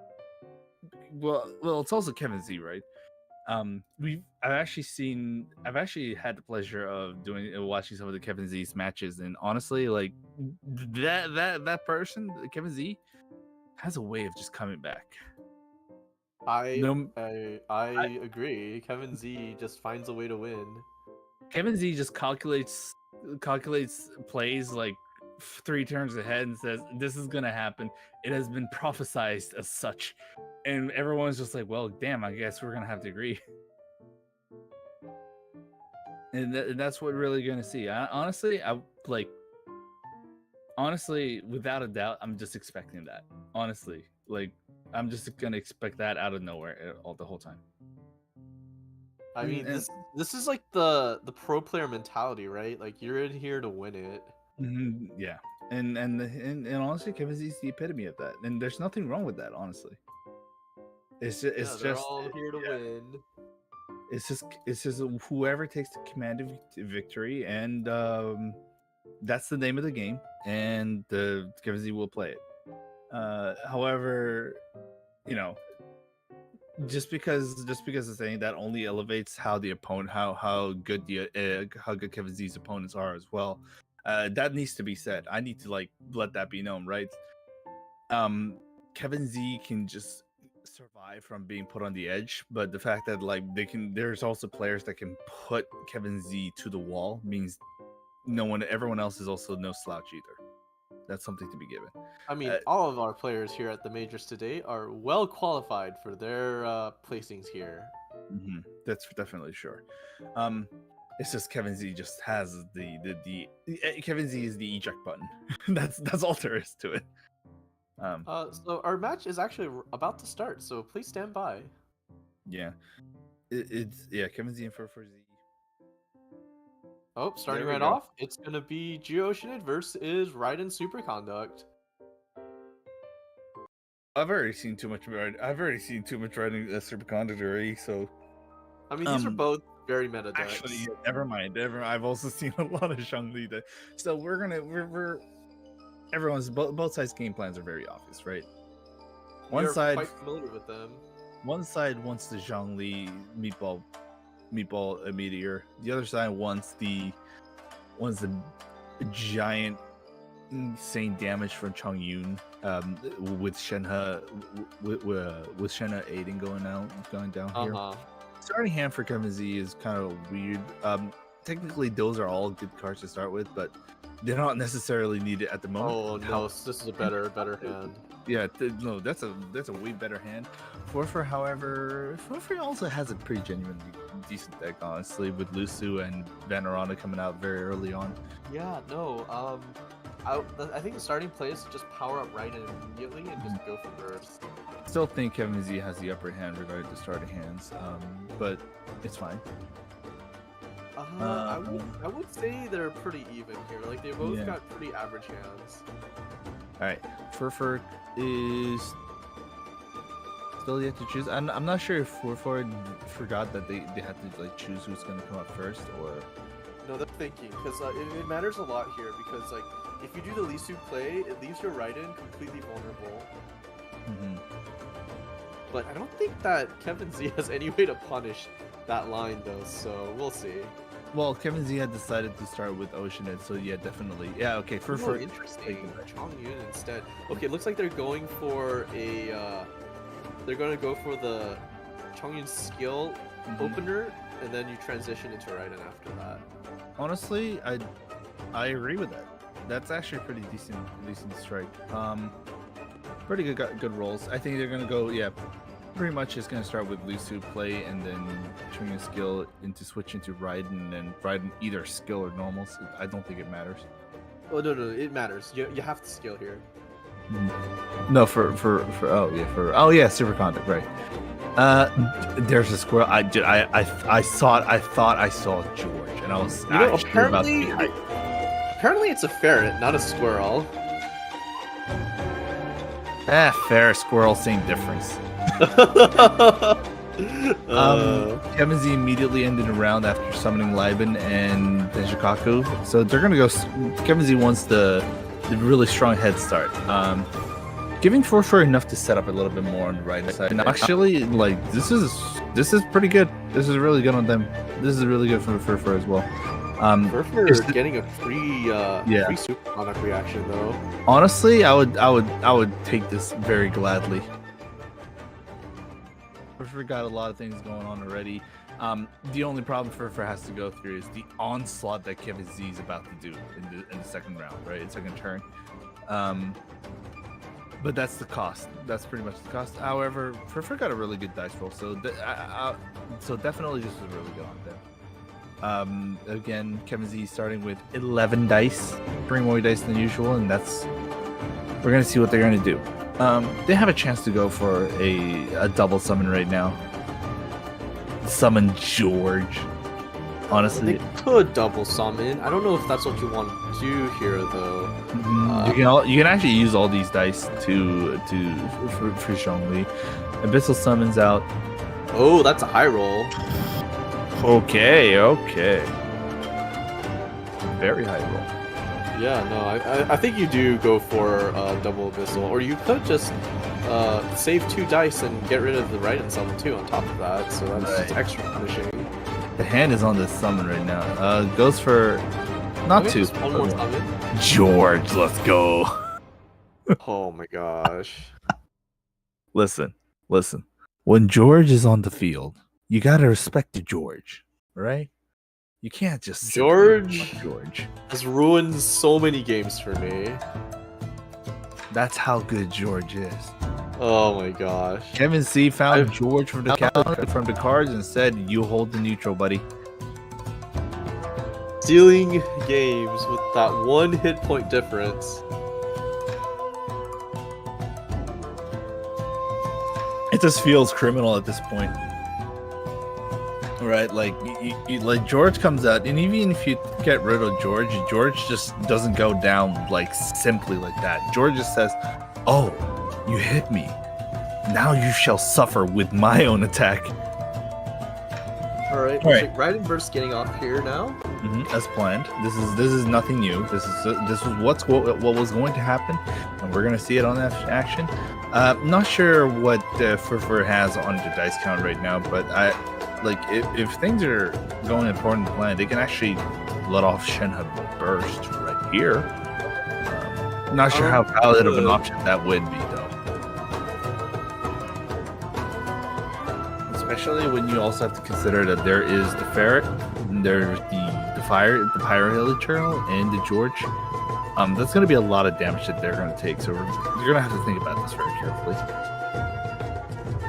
Yeah, we'll have. I mean, I don't know if swapping is. I think swapping here is correct because Oceanid will go down no matter what, so might as well save it as use it as a fodder for a revenge kill later.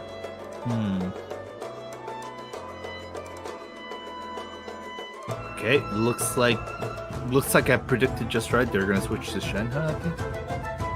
All right, Shenhe, look, they do have a decent amount of dice to work with. And they have a good amount of cards to sacrifice, or actually just can use best as companion as well. Well, we're just gonna have to see, right? But like, as far as I'm concerned, Ferfur got most of the things down the line. It is pretty safe, playing fairly safe. Although I have an inkling feeling the moment Ferfur switches into Shenhe, Kevin Z is going to send off. Yep, there it is. Yeah, that's just no. You send off the Shenhe bird. Okay. No. You want the Raiden, right? I would get rid of the Raiden one there because it's just actually more inconvenient. More inconvenient. Yeah, like, okay, so getting rid of Shenhe Burst is devastating, but getting rid of Raiden E is inconvenient.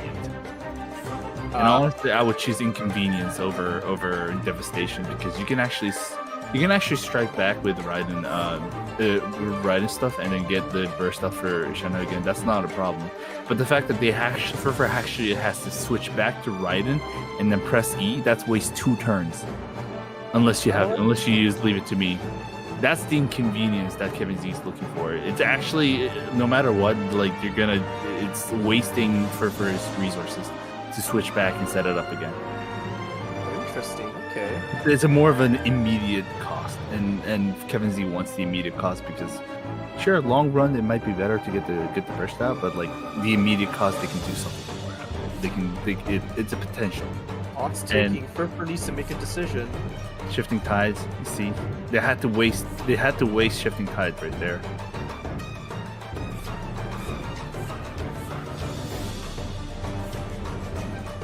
You're right. They basically had to waste a round for that.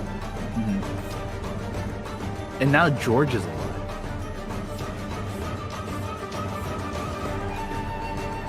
Meanwhile, Lawler does not get anything out of that. So that was actually Kevin Z's good play, right? Perhaps this is what Kevin Z foresaw in the future. Yeah, like Kevin Z, again, Kevin Z is not the one to like mistake plays. Kevin Z has a lot of purpose. That's why Kevin Z is like, one of the best players we know of. And oh my god, can I just say Kevin Z's Paimon and Tejikok just makes everything crazy. Oh, and sorry, Ferfur. It is very good dice economy. Yes, that's just the nature of zhongli decks. now because they had Raiden up because from as a cost of try to get the field up again, Raiden's gonna pay for it by getting eliminated. I mean, At this point, it's fine, honestly. yeah, Raiden didn't need to survive because Raiden got off the one single burst fine, just fine enough. But you know.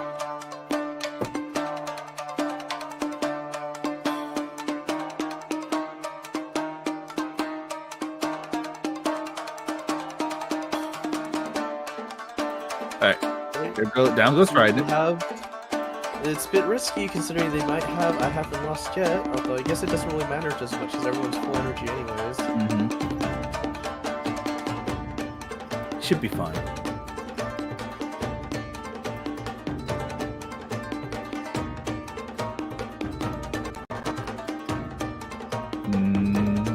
I don't know why Ferfur's taking so long. I mean, I get it because Chongyun also has a burst ready. So No, Chongyun burst wouldn't kill here. Well, it would, but I don't know. I mean, yeah, right. Like it wouldn't. So like putting it to Shenhe would be a more ideal solution. I don't know why Ferfur's taking that long. Well, you have to think though. Like, it depends on what they have in their hand. Because if they have I haven't lost yet, if you Chongyun burst right now, that just gives Ocean a free burst. I kind of want to see what Kevin Z has for dice count too, because depending on what dice Kevin Z has, things might not end up good for Ferfur at all. I just realized Ferfur also has 3 electro dice, so that's a bit of an unfortunate thing. Alright, They're going for it. yeah, they're going for it. They're going for it? This plays right into I haven't lost yet. I mean, at this point, you've already played the hand. You might as well just go for it. I don't know why Ferfur's taking so long to consider this option. There we go. See, this is what I'm on. Like, again, once you make the option, you just gotta double down on it. Especially if it's a choice that you just can't recover from. Alright, so Kevin Z... The problem Kevin Z has right now, though, is that zhongli does not have a single energy. I don't think they need. Well, they're not set up on zhongli left, but they have plenty of cards in hand to let them draw into it. Also, I just realized Kevin Z also has Lotus Curse. Okay, no, this is looking mad pretty for Kevin Z. Actually, I think the play here is burst back, yeah. or you could just 5 cost actually. Yeah, You don't yeah. need to burst, Yeah, 5 yeah, cost. right. George is about to do something magical. Oh wait, summons, right? Yeah, 5. Okay, no, that we can do. Yeah, Ocean can do a little massive burst here as well. I think Ferfur take the bait. Yeah.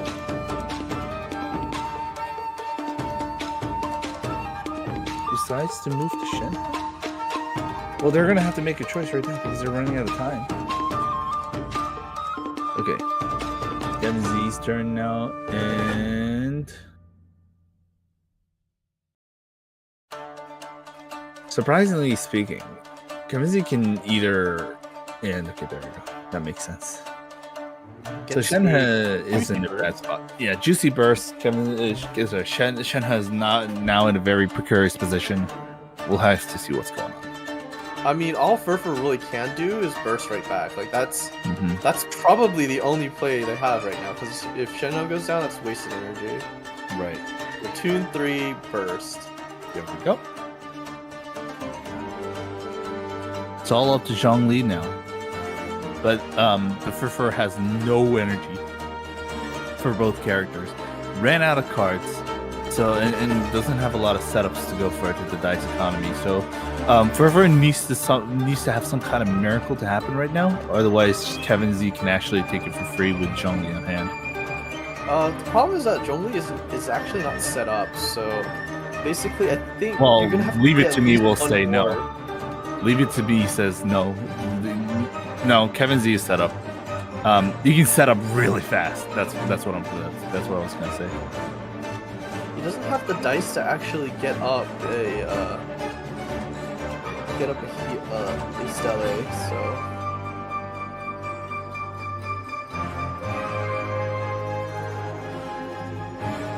I don't think, I mean, to a certain degree, I agree, but like, what Kevin Z needs more than anything right now is just shield. Sorry, not shield, energy. The energy is what's needed right now. Venerana playing, maybe? Geodice? Double warp, perhaps? Ayo, double warp? It's tempting, isn't it? Yeah, it is quite tempting. So is Venerana. Alright, Venerana being played in the round, okay. Ferfur can't do anything here either, so that will be the end of it. And zhongli will take 5 damage here. Down goes Shenhe. Wrath of George. And the fairy. Yeah, it really comes down to the wire. But, oh god.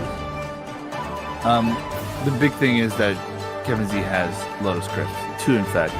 Don't really need 2. Not drawing a single piece for zhongli. Mhm. I think I'm pretty sure like just wings off of zhongli 5 costs and Lotus Crypt here. Like, what are you supposed to do?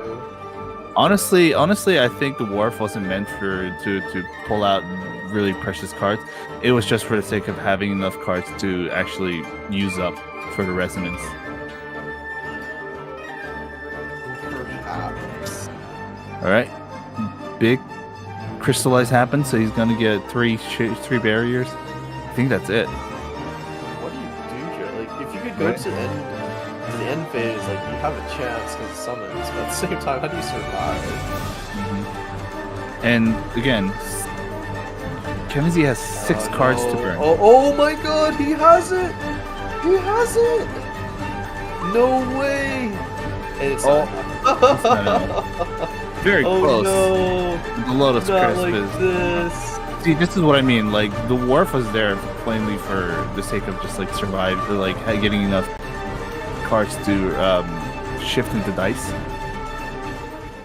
There it is. There's the victory. Alright, victory goes to Kevin. It was close though, it was very close. Wrath of George cannot be escaped. You cannot escape the Wrath of George, Torin. I don't care if the ferret's your favorite. Because George will come back. I never said the ferret was my favorite. The bird. Oh, the bird. Right? Sorry. It's just measly. It's just a measly bird. You can just shoot it down with an arrow. Surprisingly enough, send off does not kill bird. Oh yeah, it really doesn't it? Because all right, send off changed. Send off changed from like completely eliminating summon to taking 2 of its staying time, right? Yes. And they also made it so it costs 2 aligned dice now instead of 2 black. Kind of hefty nerf there, not gonna lie. Yeah, Honestly, still good. It is okay. So most of its uses, it's still the same. But some of its uses different now. It can't take away George. It can't take away bird. It can't take away hoyolab summon. It can't take away Amber Baron Bunny. It can't take away, I think, Ito's summon or Mona's summon. Do you think this is all a plan for hoyoverse to make us use the Xiao card even more? God, I laugh at it every time I look at Xiao's 4 dice cost eliminate all summons card. It's still like I don't understand why. Yeah. All right, we're gonna be moving on to the next game, but I think because we've already seen Kirano's deck, but I do want to see what Kunzut has in store. So if we can see the player card for Kunzut again, that would be amazing. Looking at Kevin Z's deck, so we know the Xiao is banned, and he's won with the Zhongli deck, so he's now down to Hydro Ito.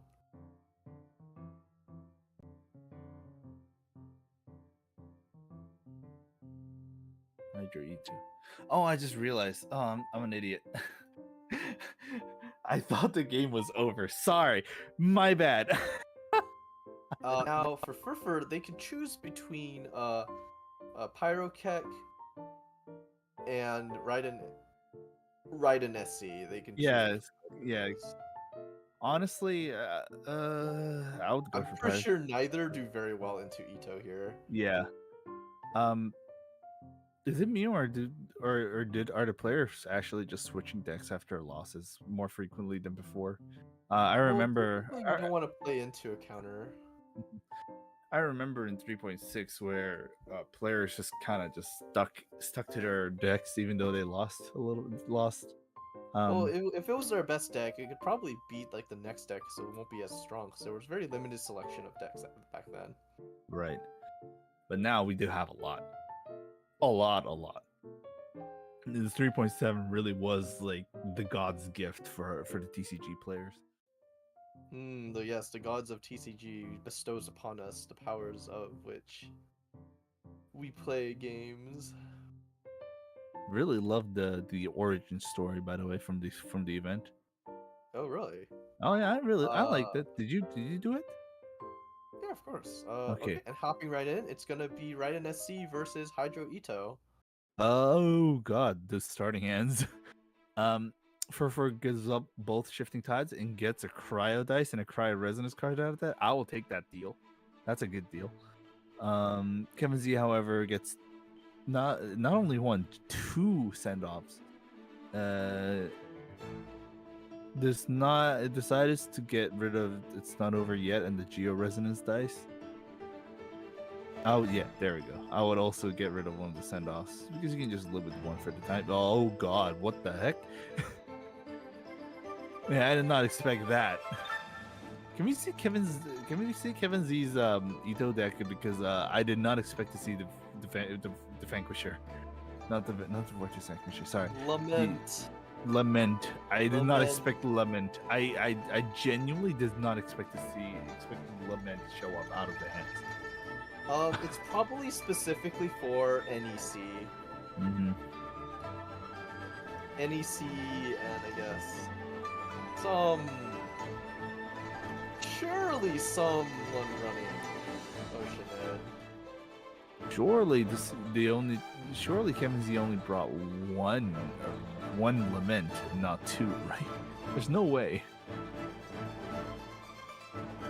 Well, either way, Lament actually in this case can be used pretty well. I'm not gonna lie. Oh wait, no, never mind. Barbara and Ito, I can actually mess up with the Barbara Ito setups.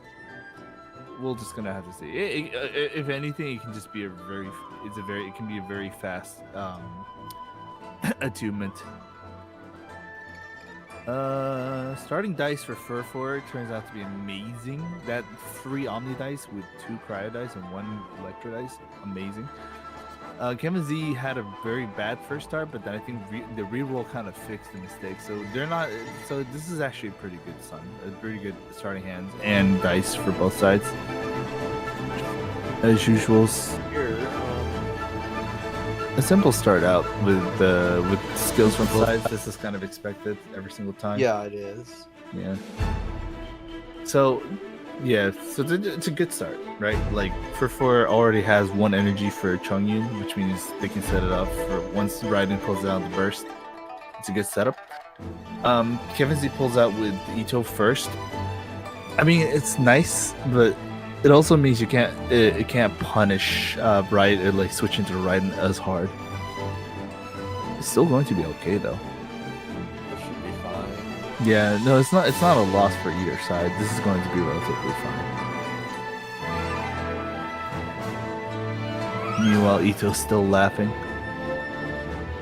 Ho ho ho. And yeah.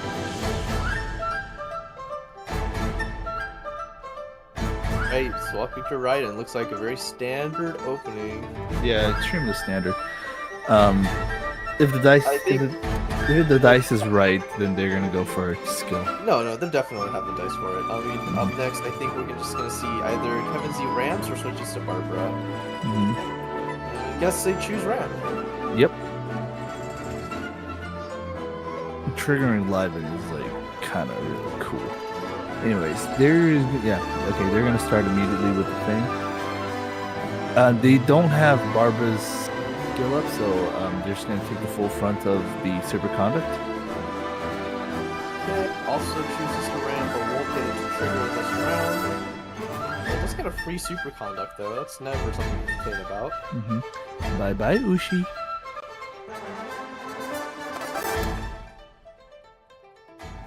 Right, looking at their rolls now.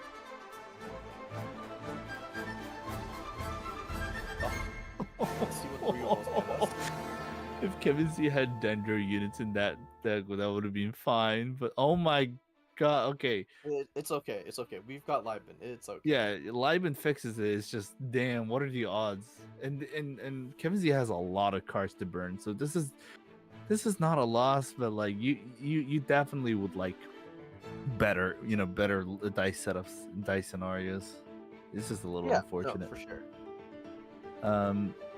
Honestly, Ferfur is also not in a really good position for cards as well.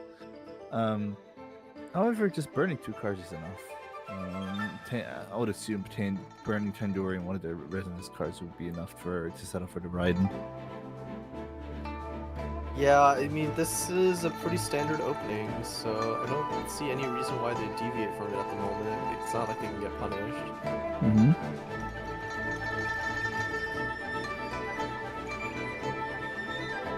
Okay, so yeah, there's here. Yeah. There's really not much. Well, using normal is probably a better idea because you want to save the 2 electro dice for the burst setup. I mean, you won't be able to burst this round if that's what you're asking. I don't think so. Or you'd have to tune like 3 cards for it. 2 cards. Yeah, normal. Yeah, they're normal attacking.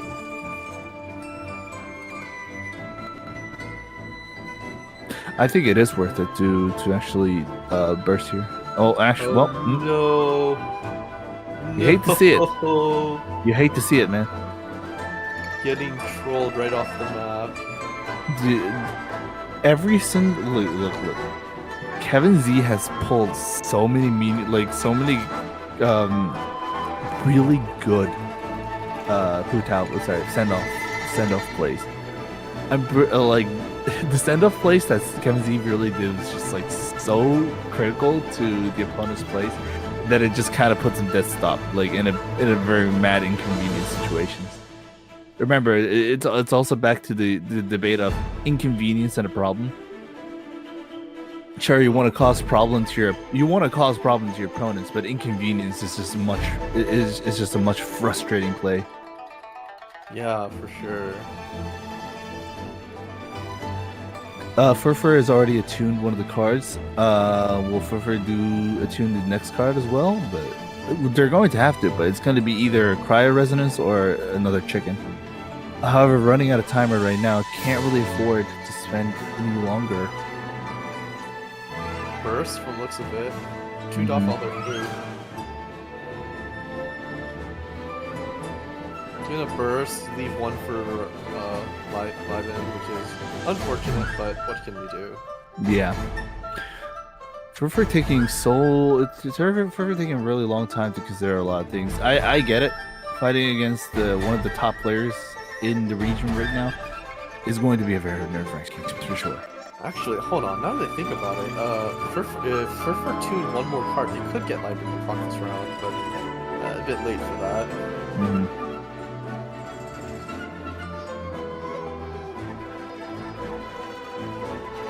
Simply will end round just there, seems like. Honestly, they couldn't do much with the first situation. And Barbara will actually cleanse off from her sons, so this is going to be pretty much a 0 sum. Look at Crystallize. that, healing off all that damage. And the Electro Aura being cleansed out of the situation, yeah, Kevin Z is in a very good spot. Also, again, they lost, Ferfur lost Raiden's E situation, so they're going to have to set it up again, but that costs a turn, and that's enough timing for Kevin Z to just look for another opening. Actually do a really good switch out of Barbara without any repercussions whatsoever. Yeah, it's definitely like, what does Ferfur do here? Like, how do you break down this wall here that's Kevin Z has set up? Also, Kevin Z got another send off, by the way. They had that one. Oh, they had it for a while. Okay, maybe I'm Yeah. just blind. Literally, I think Ferfur is going to ride in skill, and then it goes down to 1 usage. Honestly, that might be something. Honestly, here's the thing: Kevin Z doesn't even have to attack here. They can just actually set up. They have a General's Helms. They have 2 Geodice. They have Freedom. It's kind of ridiculous, right? Kevin Z can actually just not do a single attack here and actually eliminate a lot of Ferfur's plans. Yeah, no, they can. Oh my god, 10 cards at hand. That's so many cards. Kevin Z, here's the thing: Kevin Z has to use the cards right now. Like there's, well, technically he doesn't have to, but the loss you get out of that is too immense that they really just have to use the cards here. The question is, how are they going to use it? Are they going to switch into Ito and deal a lot of damage, or are they just going to start using characters like cards like Send Off and Freedom and General's Helms to set up for the next turn? We'll have to see. Currently waiting on Kevin Z to do something. I don't know what his play is right now, because like, I guess you could like equip Ito with like artifact.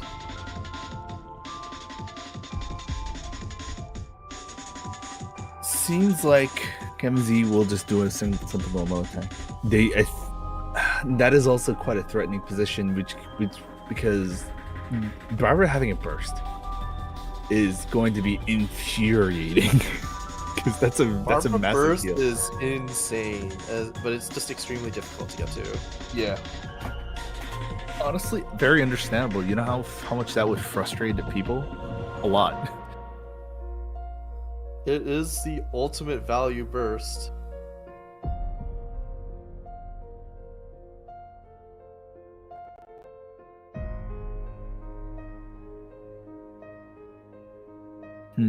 Yeah, healing 12 damage total is actually insane. Right. There's a lot of thoughts being put on right now. Okay, so Ferfur will be using Leave It to Me. 8 seconds right now. Ferfur really needs to make a decision. Okay, switching to Shenhe, probably about to burst. Don't see why not, and then they'll get trolled. Probably trolled by Kevin Z with the send-off, so... Honestly, yeah. now the send-off is going to be more infuriating. Gets rid of Lusu, which, honestly, at this point, for the better. It does do anything. Yeah. Or they can send off Shenhe's burst right here. No, I think you do send off Shenhe's burst. Yeah. Or Vanquish. Or Vanquish. Oh no, don't do, oh no! Or Vanquish. That's Lament. okay, that's more than an inconvenience and a problem. That's just mean. Lament! That's just Lament! mean. That's just mean. Wait, he actually did it! He did it, and he got so much. Ferfur's value just out sitting of there in shock, like... No, that's more than just value. That's insane value. Kevin Z got so much benefit out of that, and it is insane. And also, a little small thing: Kevin Z used the exact amount of cards, the exact number of cards, to not lose out, to not get into death. Oh my god, that's the bell. That's a bell. What? I see the bell. They're running Bell? They're running Bell. I actually don't know what to say because I've actually never seen Bell. But holy moly, what in the world? Dude, what is this game? I'm telling you, top 4 is where all the crazy shit a little bit of crazy stuff happens, and Jesus, we're seeing it live.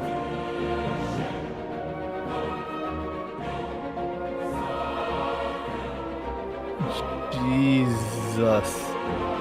Are you like? I'm speechless, Tori. Are you like? And obviously you're speechless as well. Right now. It's very rare that you see a limit go off successfully, get value, and then promptly just leave without repercussions. Right. Kevin Z legitimately with only 4 dice made Ferfur's usage of 6 dice and 2 energy points and 2 summons into oblivion. If that ain't mad value, I don't know what is. Definitely paid off.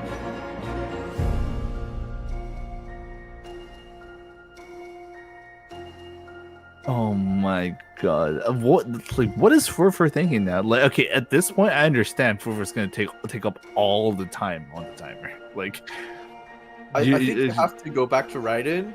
no, Raiden's there's no skill- choice. Yeah. I think this is where Ferfur is going to start making mistakes because Ferfur has lost so many resources. I think psychologically what Ferfur at this point is thinking, well, that sucked. Now let's actually go through a different mode of entry to see if the other way works. When honestly, if Ferfur has been keeping track of what other cards are alive, it might be worth it to go back, but also just double send off.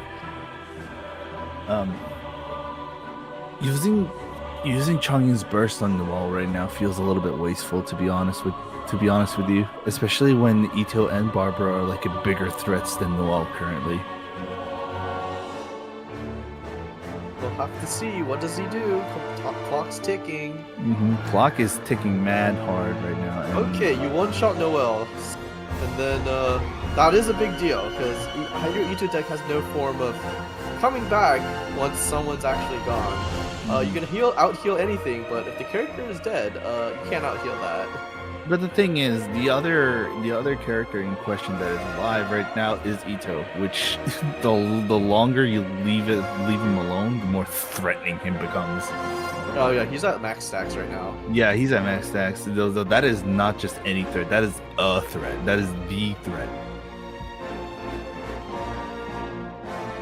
That is so much threat that I don't even know how you're gonna survive all this. Yeah. Oh my gosh. That game after Lament, it's going downhill. Oh my It's all god. going downhill. Oh, dude, also, it's not over yet. It's still. Oh my god, they activated it. Oh, no. It was all part of the plan. This is where the cookie crumbles. And you know what's even funnier? What? The bell is still there. The general helm is still there. The wine is still there. And also Barbara's field is up, so that cryo is cleansed. In short, What do you do? what do you do? Here? Yeah, Ferfur does not have much because Ferfur does not have much. Oh, this is what I feared. It's just thinking too long. Okay, it is understandable to take some time to think there are moments through, but in my personal opinion, that's worse. Thinking too long, thinking about what your move should be is good, but like thinking too long is never gonna surmount to anything crazy. Kevin Z is in Ferfur's head right now.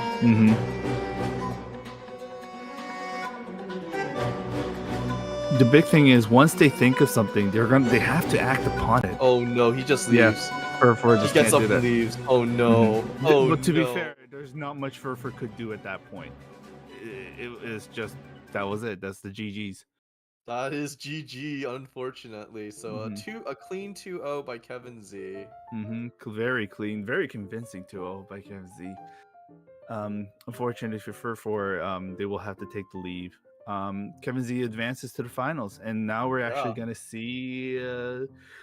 I think we're going to start to see what the crowds came for, which is. God, I keep forgetting their name. God, I'm so bad at this. Kunzut versus. Kunzut. Sorry, guys. We're still trying to get the things down. Kunzut's coming in against Kirano, if I'm correct. Yes, I am.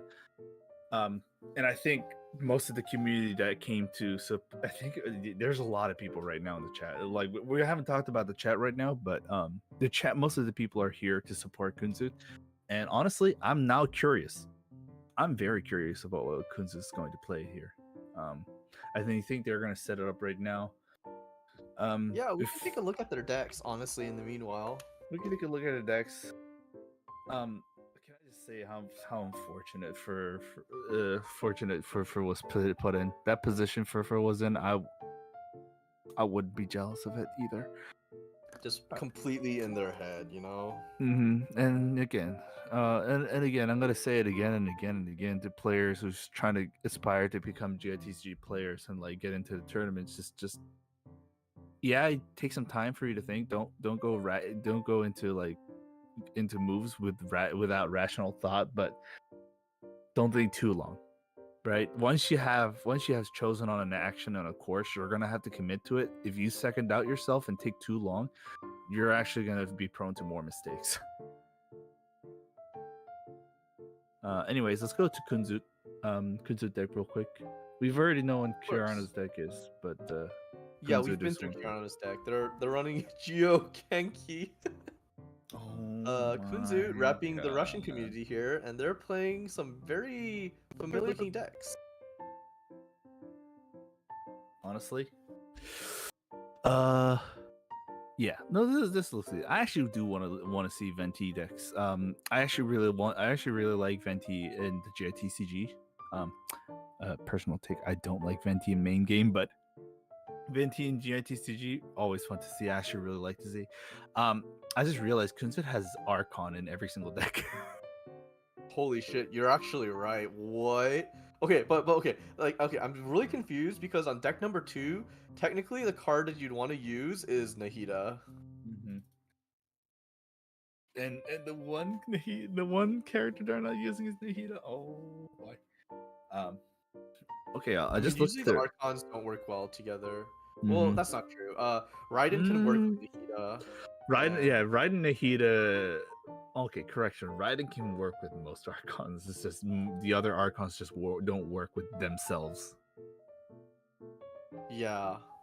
That's the biggest con. That's the biggest pro about Raiden. Like sure, like outside her burst, like the setup you need to do with Raiden is a little bit finicky. But the fact Mhm. that she can be applied in most teams and still run away with it is just too good of a. It's just too good of a function. Yeah.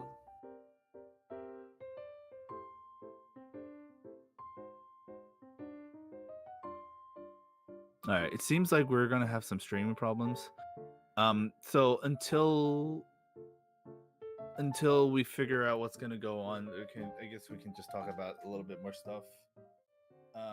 Wait, hold on. Oh, Yeah. Oh well, so had a little bit of stinger issue. Oh, if I say so myself. So how do you think about the tournament so far? I think it's been great, but nothing but 2 O's. Yeah, right. Actually, no. There's been 2-1s in the tournament. It's just what we've seen, just having just 2-0 hell. Yeah, the games have. Oh, looks like we'll be actually not going into next game yet. Need some time to figure things out, so we're gonna go into a break. Yeah, let's do a little figure break.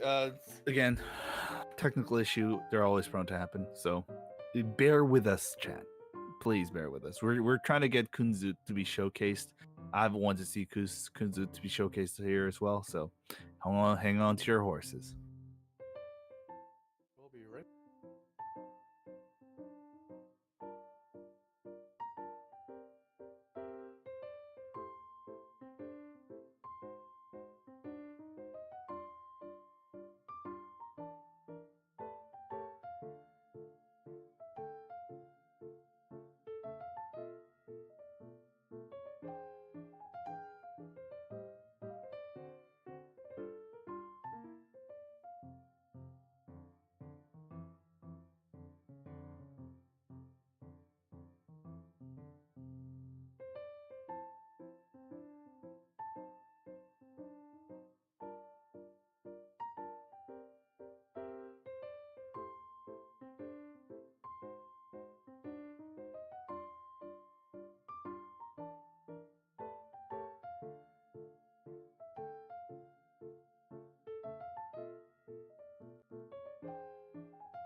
We're back.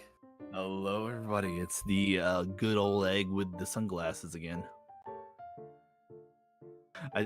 Okay. Before we get to actual discussion, all right, first of all, let's tell them the situation.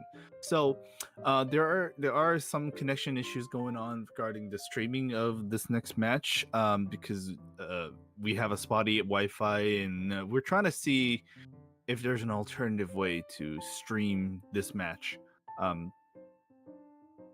But like we don't want to risk it because due to the competitive integrity. So we asked the viewers to hold on a little bit longer till we figure out if there's a really good viable solution to this.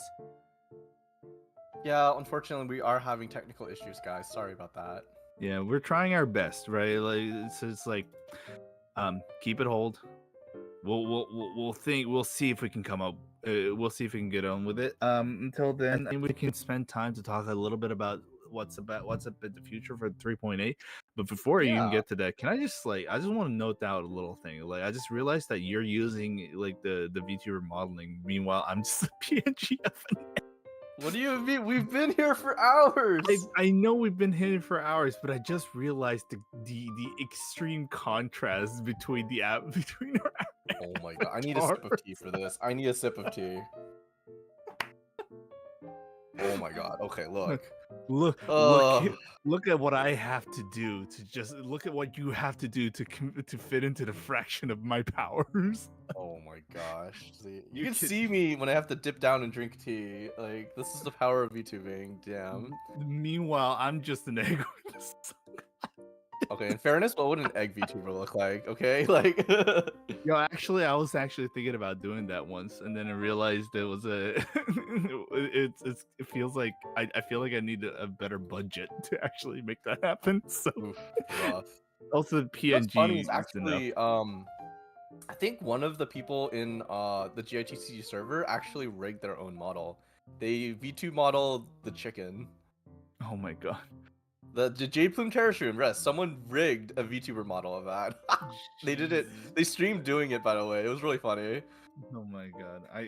So maybe an egg VTuber 3D model is doable. We'll see how it works in the down the future. No, they used the chicken picture. Like they cropped out the chicken from the chicken icon, and then they rigged it. Oh, okay. Anyways, since we do have time, let's look at 3.8. I think more than anything, like, yeah, sure, the characters are all exciting and all, but I think it's the new mechanic that they introduced that I'm really hyped up for. Yes. We can go down from the top. If anyone wants to follow, there is a hoyolab article about it on the website.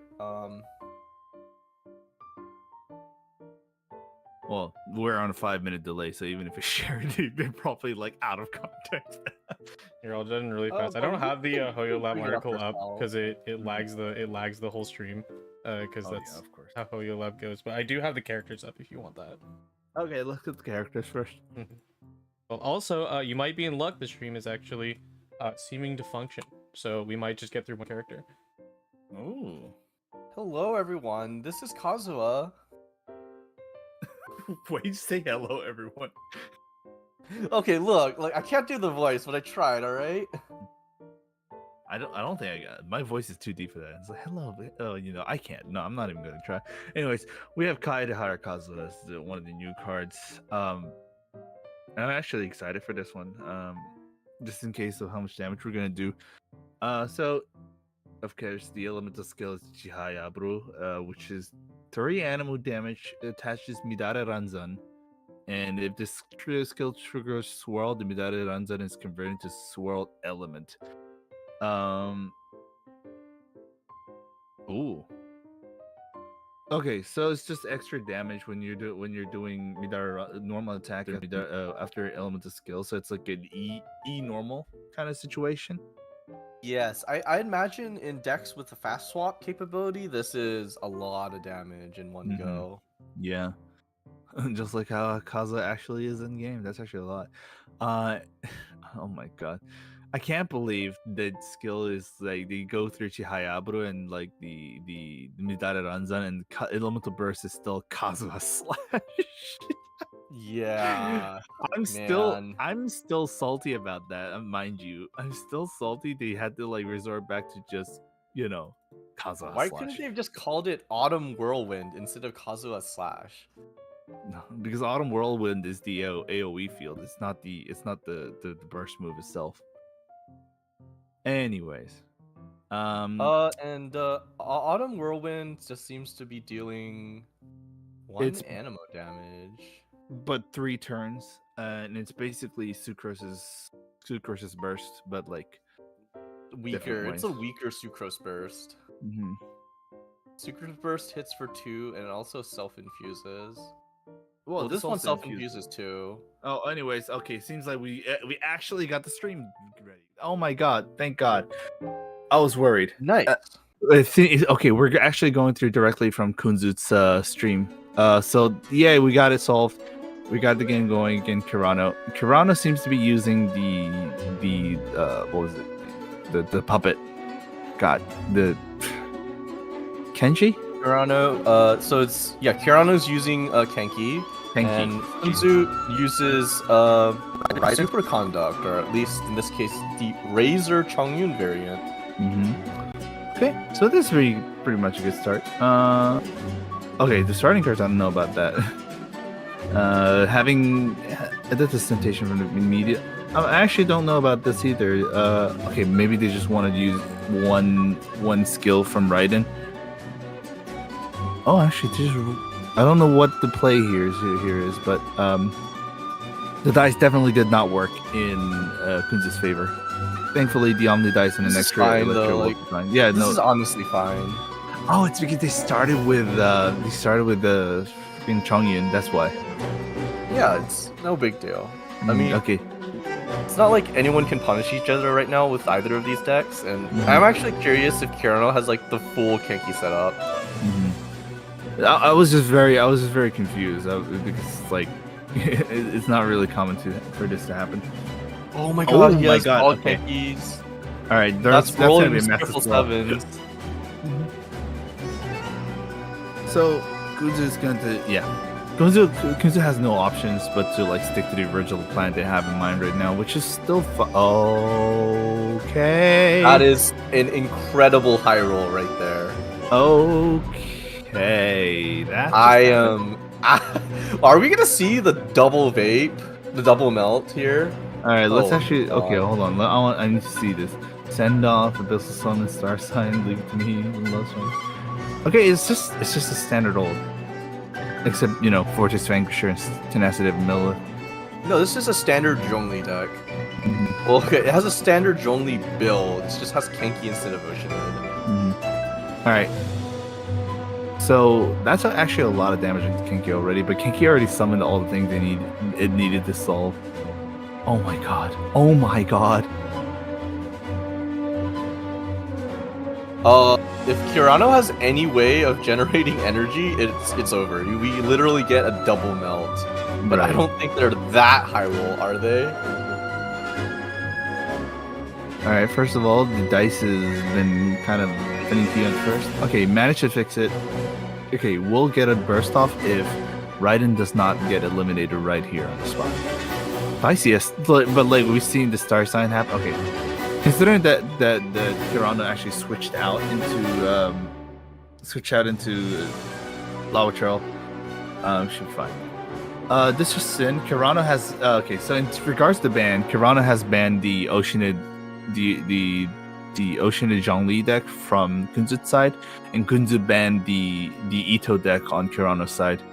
The Hydra Ito? Okay. Yeah, Hydra Ito. So Hydra Ito is out of the way. I mean, I don't know why you wouldn't ban the. Well, Hydra Ito is very difficult for most decks to deal with, but the decks that Hydra Ito can't deal with, Hydra Ito loses pretty hard. Right. Anyways, there's the burst. So it's not really end of the world for Kunzut. The Kunzut will have to face through the triple summons right now. But oh my god, the high roll! If you could swirl that pyro on Raiden right now, that would be insane. Like one swirl, double melt. That's I want to see it so bad. Strangely enough, actually not strangely enough at all. But Kunzut, like sure, Kirano's got the massive setup going down the line with good stuff, but Kunzut's actually managed to work through this whole situation pretty well. Although I'm not sure about using well, they could super conduct, but they can also use Liben and then wait for the ramp it up for the next turn. Either way feels like a viable option.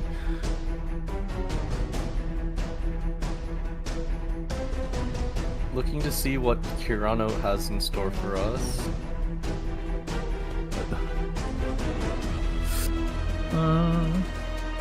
Kirano's thinking. Oh no, sorry, it's Kunzut that's thinking right now. Oh, Kunzut's thinking, yeah.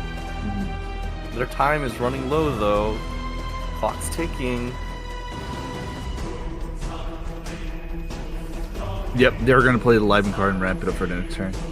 They're not even gonna. I mean, they had send off here. They could have gotten rid of like something. Yeah, as considering that Raiden can actually be taken out here, depending on what Kirano can do. The Pyro Hilichurl actually not doing as much as I thought it would be. I think Kunzut decided to end it this way because I think Kunzut thought like Raiden can just tank through most of the hits. Yeah, tank through most hits. Honestly, because even with the Kenkis activating here, they're not going to take a lot of damage. Right, looking to see Kirano swaps. Not gonna. I mean, Kenki's gonna go down. I feel like so. See, like, yeah, sure. All the puppets and all the summons are gone. Okay, despite having all three summons, I don't think this was like any beneficial for Kirano's sake. Like it was really good. It was really good. No, it could have been. No, I don't think it was that good. Like it could have been such a huge value, but the value was just diminished quite surprisingly lower. Well, I would say that technically, like, it might not seem like a lot, but it's still plenty of summon damage. And the Pyro Hilichurl was a high roll, but Kirano wasn't able to capitalize on it. And now Razor's on the field. I think Razor can get rid of Kenki right now. Well, yes, but Razor also just loses to Lawachurl Burst. So I don't know if Kunzut wants to go in now. It's very risky. You'd basically be setting off a chain reaction of. However, the Lotus Curse though. Okay, it might work out now. You'll probably still lose to I Haven't Lost Yet, but decides to go immediately for the burst though. Yeah, that will take care of it. Sealy. Down goes Kenki. Honestly, that was like one of the best times for Kenki to go out because no more summons, and could have had the burst ready. Yeah, no, this is Kunzut's handling this pretty well.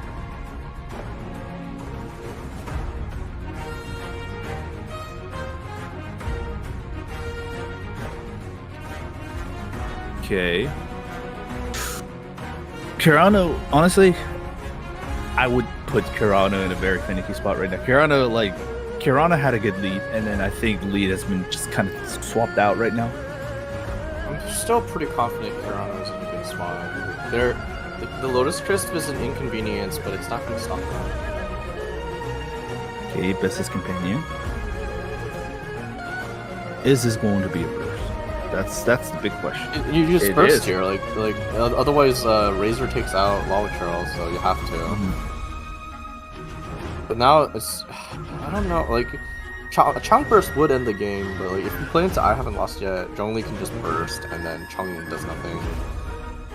Switch to Chongyun. That means the super conduct is in consideration. It doesn't matter. Chongyun one-shots everyone right now. Probably not going to actually burst here, though. No, they're bursting here would be a little bit of a waste, considering that they has a death presentation at the same time. Oh, hang on a second. That's a geodice. Just a normal attack. I feel like a skill would. Well, no, skill would. No, is that they're clicking burst? What? Because Lava Trail has so much barrier, the skill won't even take it out. No, but wasting burst here would be like actually a throw. Mm-hmm. I'm not disagreeing with you here. It's just a very finicky situation. Lava Trail really holding it in. Delicate. I mean, you have to take out Lava Trail here, but then if you do, you have nothing for zhongli. Okay, they're going for it. Yeah, honestly, it was just in a very goofy situation. There we go. There goes slide. Pass with Cryo. And Kunzut unfortunately has to pass. I think what Kirano is gonna do here is just zhongli 5 cost.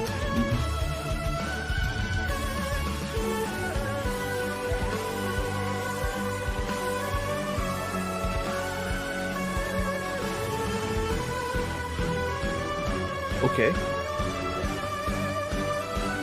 Pretty decent cards, I guess.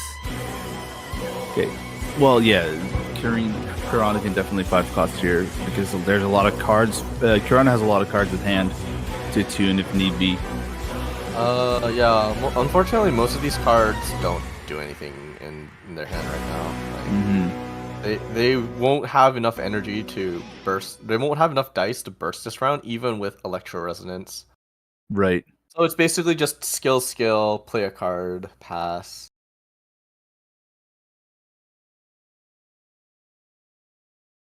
Seeing that they attuned a card, they're probably going to go for a 5. That's a second card? Oh no. Oh no. I think this zhongli is living quite a while longer. That's... Oh my god, does not take a single damage.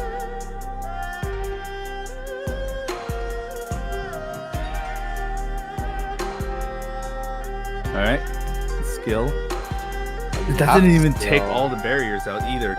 Okay.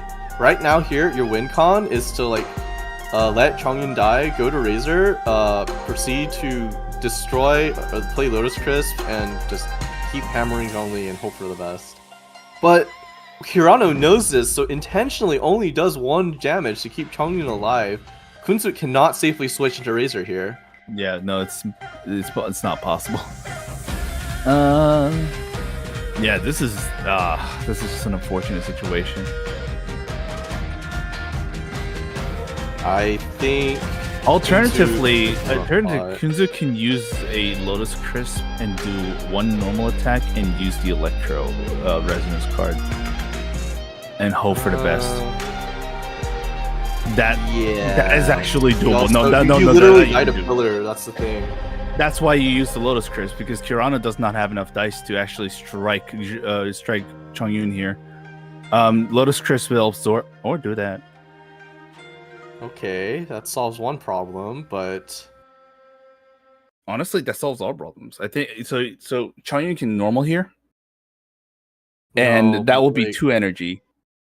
You don't have. You have to pass with Prio. You can't do anything, so you have to pass on 3. But then, what do you do next? Like, you're gonna Lotus Crisp, and then you don't have enough energy to do anything, and Razor's ult has ended, so like, there's no comeback potential here.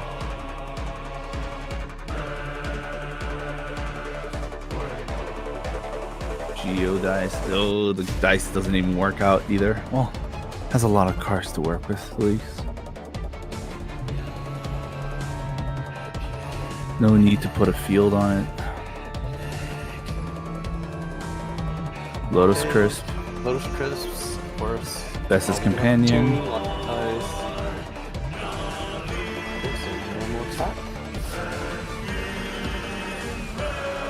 I mean, zhongli literally just needs to 5 cost here again. Right.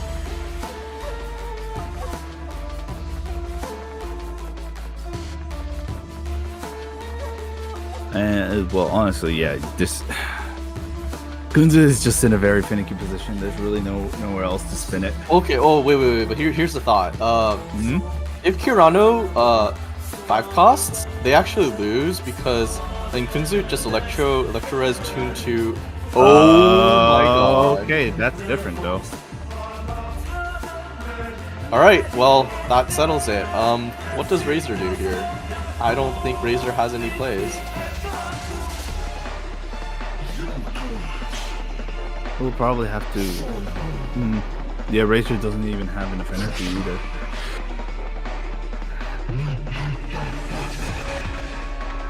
You know, I forgot that Geokenki specifically runs star signs. Right. Yeah, because that's like a little one step you can do to deal damage. Okay. Wow. Imagine So losing close. with only 1 health left on it. So close. Unfortunate. GG. That is game 1. What a game 1, man! It was so close. That is so infuriatingly close though. Like zhongli wasn't even set up and zhongli still won. Also, Kirano just high rolling the ever living crud. Okay, but like thing is like, they high rolled, but it wasn't like super impactful to Yeah. like the end game. It wasn't a high value high roll, but darn. No, Well- they still got lucky. Yeah, so Kenki's out of the situation, and they can't. Kirano can't use the Hydro Edo deck, if I recall correctly. No. Oh god, I need to see the bands again. Okay, so yeah, Kirano can't use the Hydro Ito deck, so that leaves. I don't know what that leaves actually.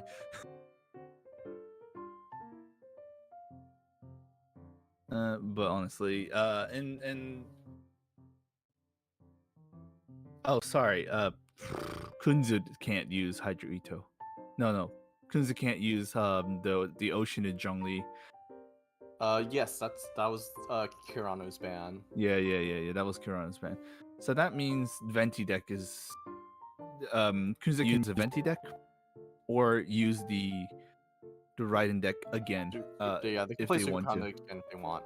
Honestly, I would probably just play the Super Conduct deck again because Yeah, it's, the Super Conduct deck it's is the really good. strongest deck out of the two. Can we let's see what we have for never mind. Kirano. Oh, what's this?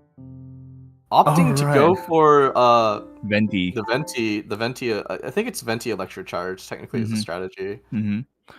They didn't Rainbow want to deck. play the Super Conduct Mirror, I guess. I mean, another thing is like, winning with this deck is going to be a taller hill to climb.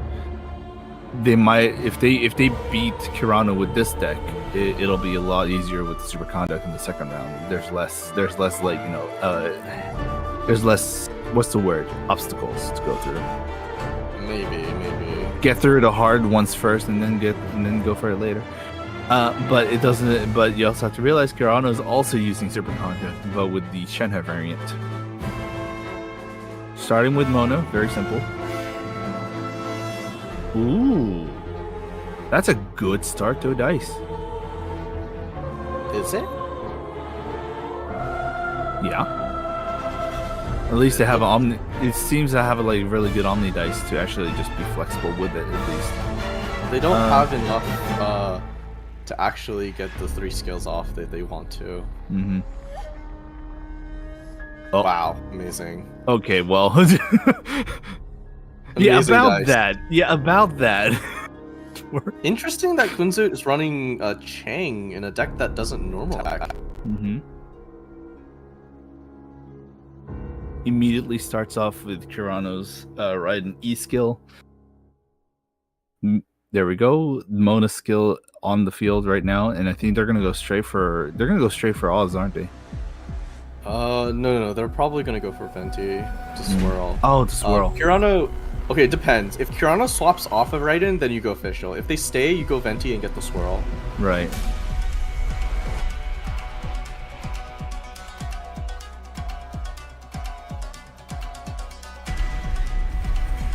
Yeah, Chang the Ninth being in this deck is... We'll have to see, honestly. it's still very interesting to see how it came to this kind of situation, but Kunzut reached the top yep, eight for a reason. Swap off. Okay, swap off. That means I don't know when with double Chang Chang. will proc this round. It's not gonna proc this round. Mhm. So just official Vanarana pass, I think. Shifting tides, artificial. Yeah, changing shifts onto official.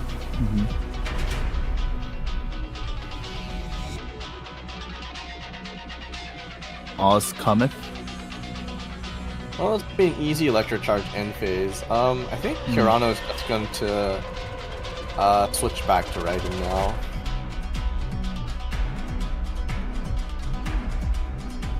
Not much to be said about that whole scenario. It's just kind of simple. Liben, Okay, they're just gonna pass and live in. Timmy, and there it is. That's a simple pass. Panorama, and down we go. Okay.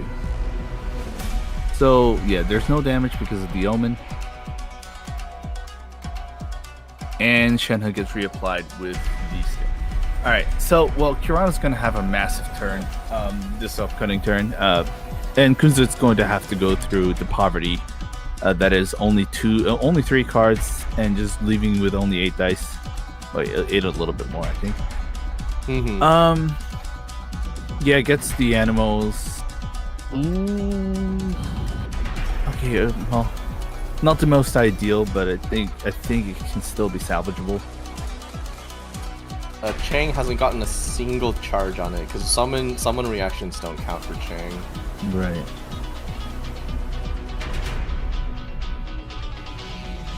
We'll just stick to Shenhe, which is fine. And what will Kunzut do here? I think at this point, Kirano's probably gonna rush Shenhe burst instead of going to Raiden. Switch into Venti?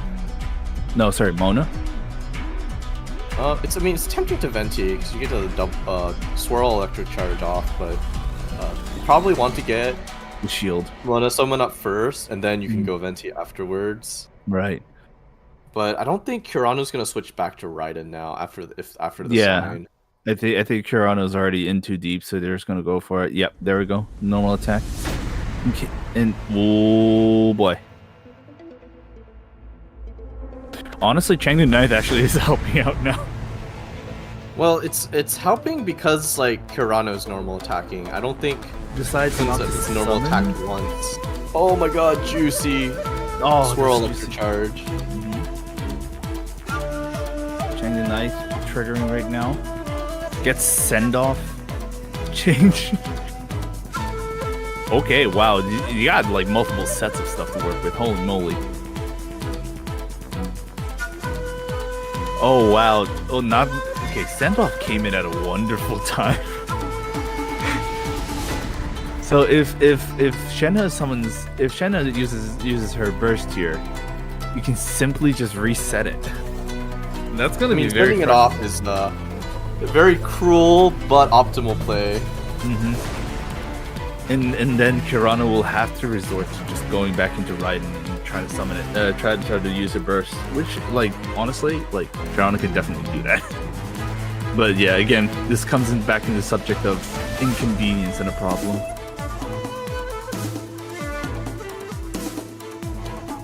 Alright, let's see what's going to happen now. Yeah, waiting to see what their play is. I mean, if they know if they know there's a send, no. I mean, even if you know there's a send off, like Shenhe dies to the next skill anyways, so you have to burst. But because it's probably going to send off here, or Yeah, no, you wait for the end phase to do it.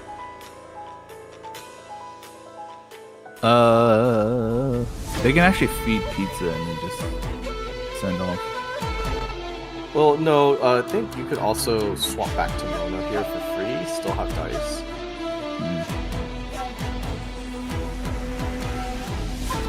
Okay, fast swap. No, you don't need it. Venti already. Wait, Venti already makes it cost nothing. It still uses a usage. That's the most sad part. Summons. so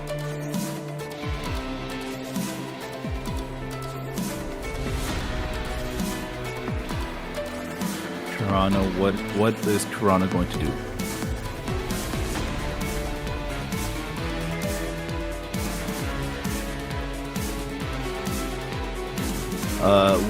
Kirano's taking their time. It's only one dice. I think they're choosing if they're gonna let Shenhe live or not. no. Shenhe doesn't matter anymore because they burst. It will matter if Kunzut reveals the send off, but Kirano doesn't know that. So either way, Shenhe is losing value. Okay, choosing to keep it alive. I guess they're expecting something sneaky. And their suspicions are correct. I think Kirano was. I think Kirano knew that the Kunzut might have had send off. I mean, they mitigated the damage because now Shenhe lives because of the hash browns.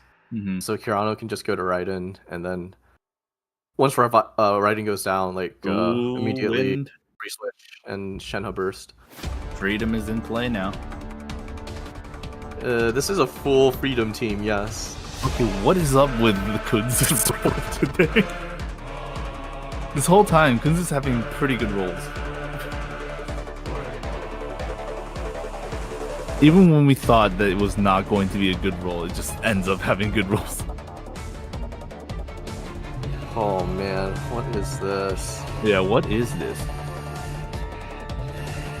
What is going Kirano on? has, like, they have all the dice, but what are they gonna do?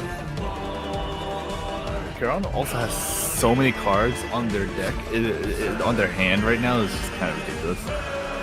Oh, that's big. That hurt. That shit hurt. All right. Down goes Shenhe.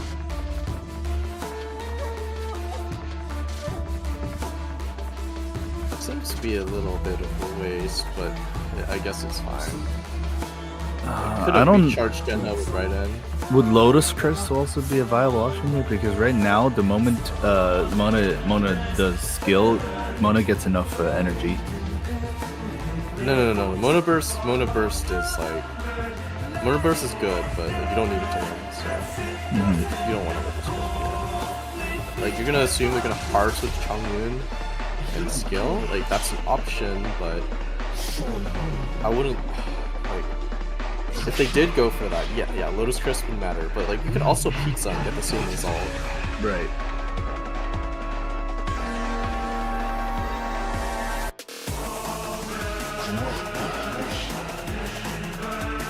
Ooh, this is still Kunzut needs to like decide at this point. Well, we'll see how it goes. Kunzut only has 5 seconds. Okay, decides Gambler on Venti. Switch into Venti. Okay, fast swap. Another double swirl electric charge.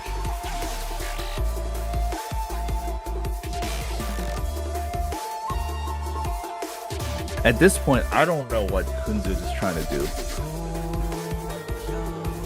Okay, there we go. Pizza. There's a skill. Down goes Shenhe, and everyone else takes 2 damage. Well, I guess you don't need it really. Yeah, not really. So far behind. Yeah, it's not terrible at this point. Kunzut's been getting great value out of Venti swirls. Almost every single one has triggered an electric charge. Yeah. I think it's time for Kunzut to start looking at Fischl as well, because Fischl is still alive and well kicking. No, like literally the only use Fischl has in this deck is like awesome. very, very late game burst or just Fischl E. That's it. But like, I think it's slowly time to consider that. That's where I'm going at. No, Kunzut doesn't need it. Kunzut can literally just skill twice and the game's over. All right. Kirano. Yeah, I just okay, Gamblers. Does it? What are they cooking? Does Kirano have Star Sign? I don't think this deck has Star Sign. I mean, you need Star Signs and Adeptus to get value of that, so I don't think there's enough dice in the field to allow that. However, it does have potatoes.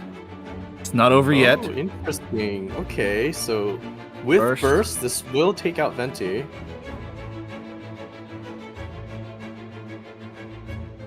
And- I'm pretty sure Kunzut just Fischl E, Mona E, and nothing really changes. Mhm. Although I think Venti going down is a bit big. Yeah. But again, Fischl skill getting a lot of value because it's gonna electric charge. Don't know Decides if to you need use- the Lotus Crisp here, but a safe bet, I suppose. Gets rid of Liben. Summon.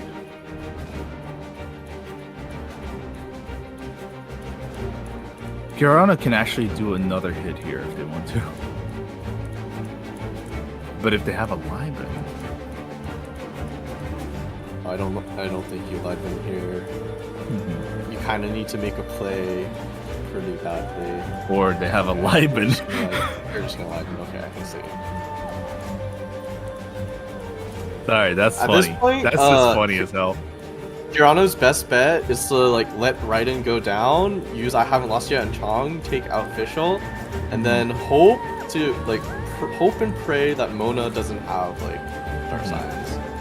All right, that's a second freedom. Hasn't done anything. Dice actually not working when it really needs to. Okay. That You is, can just do the wind and freedoms. It's fine. yeah.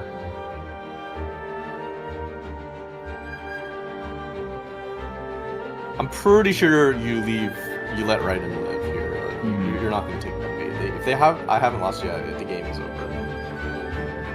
But with the number of cards that Kirano has on deck, yeah, I can, like that can the chances of that is ridiculously high. Yeah, Kirano's stalling here. They're trying to bait Kunzut into attacking. Winded Freedom would actually be really big here. Yeah.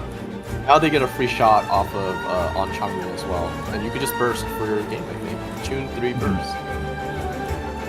Amazing. Amazing. There it is. There it is. There it is.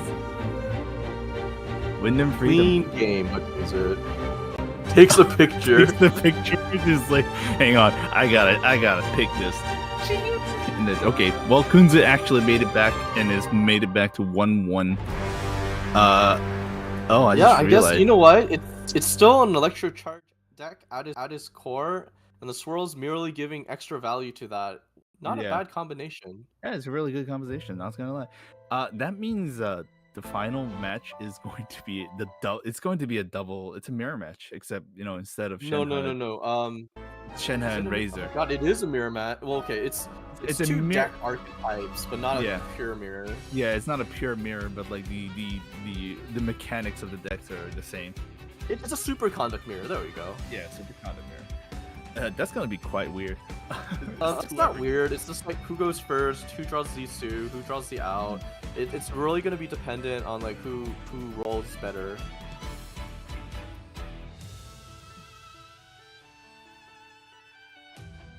You guys, I think the audio broke. I'll be right back.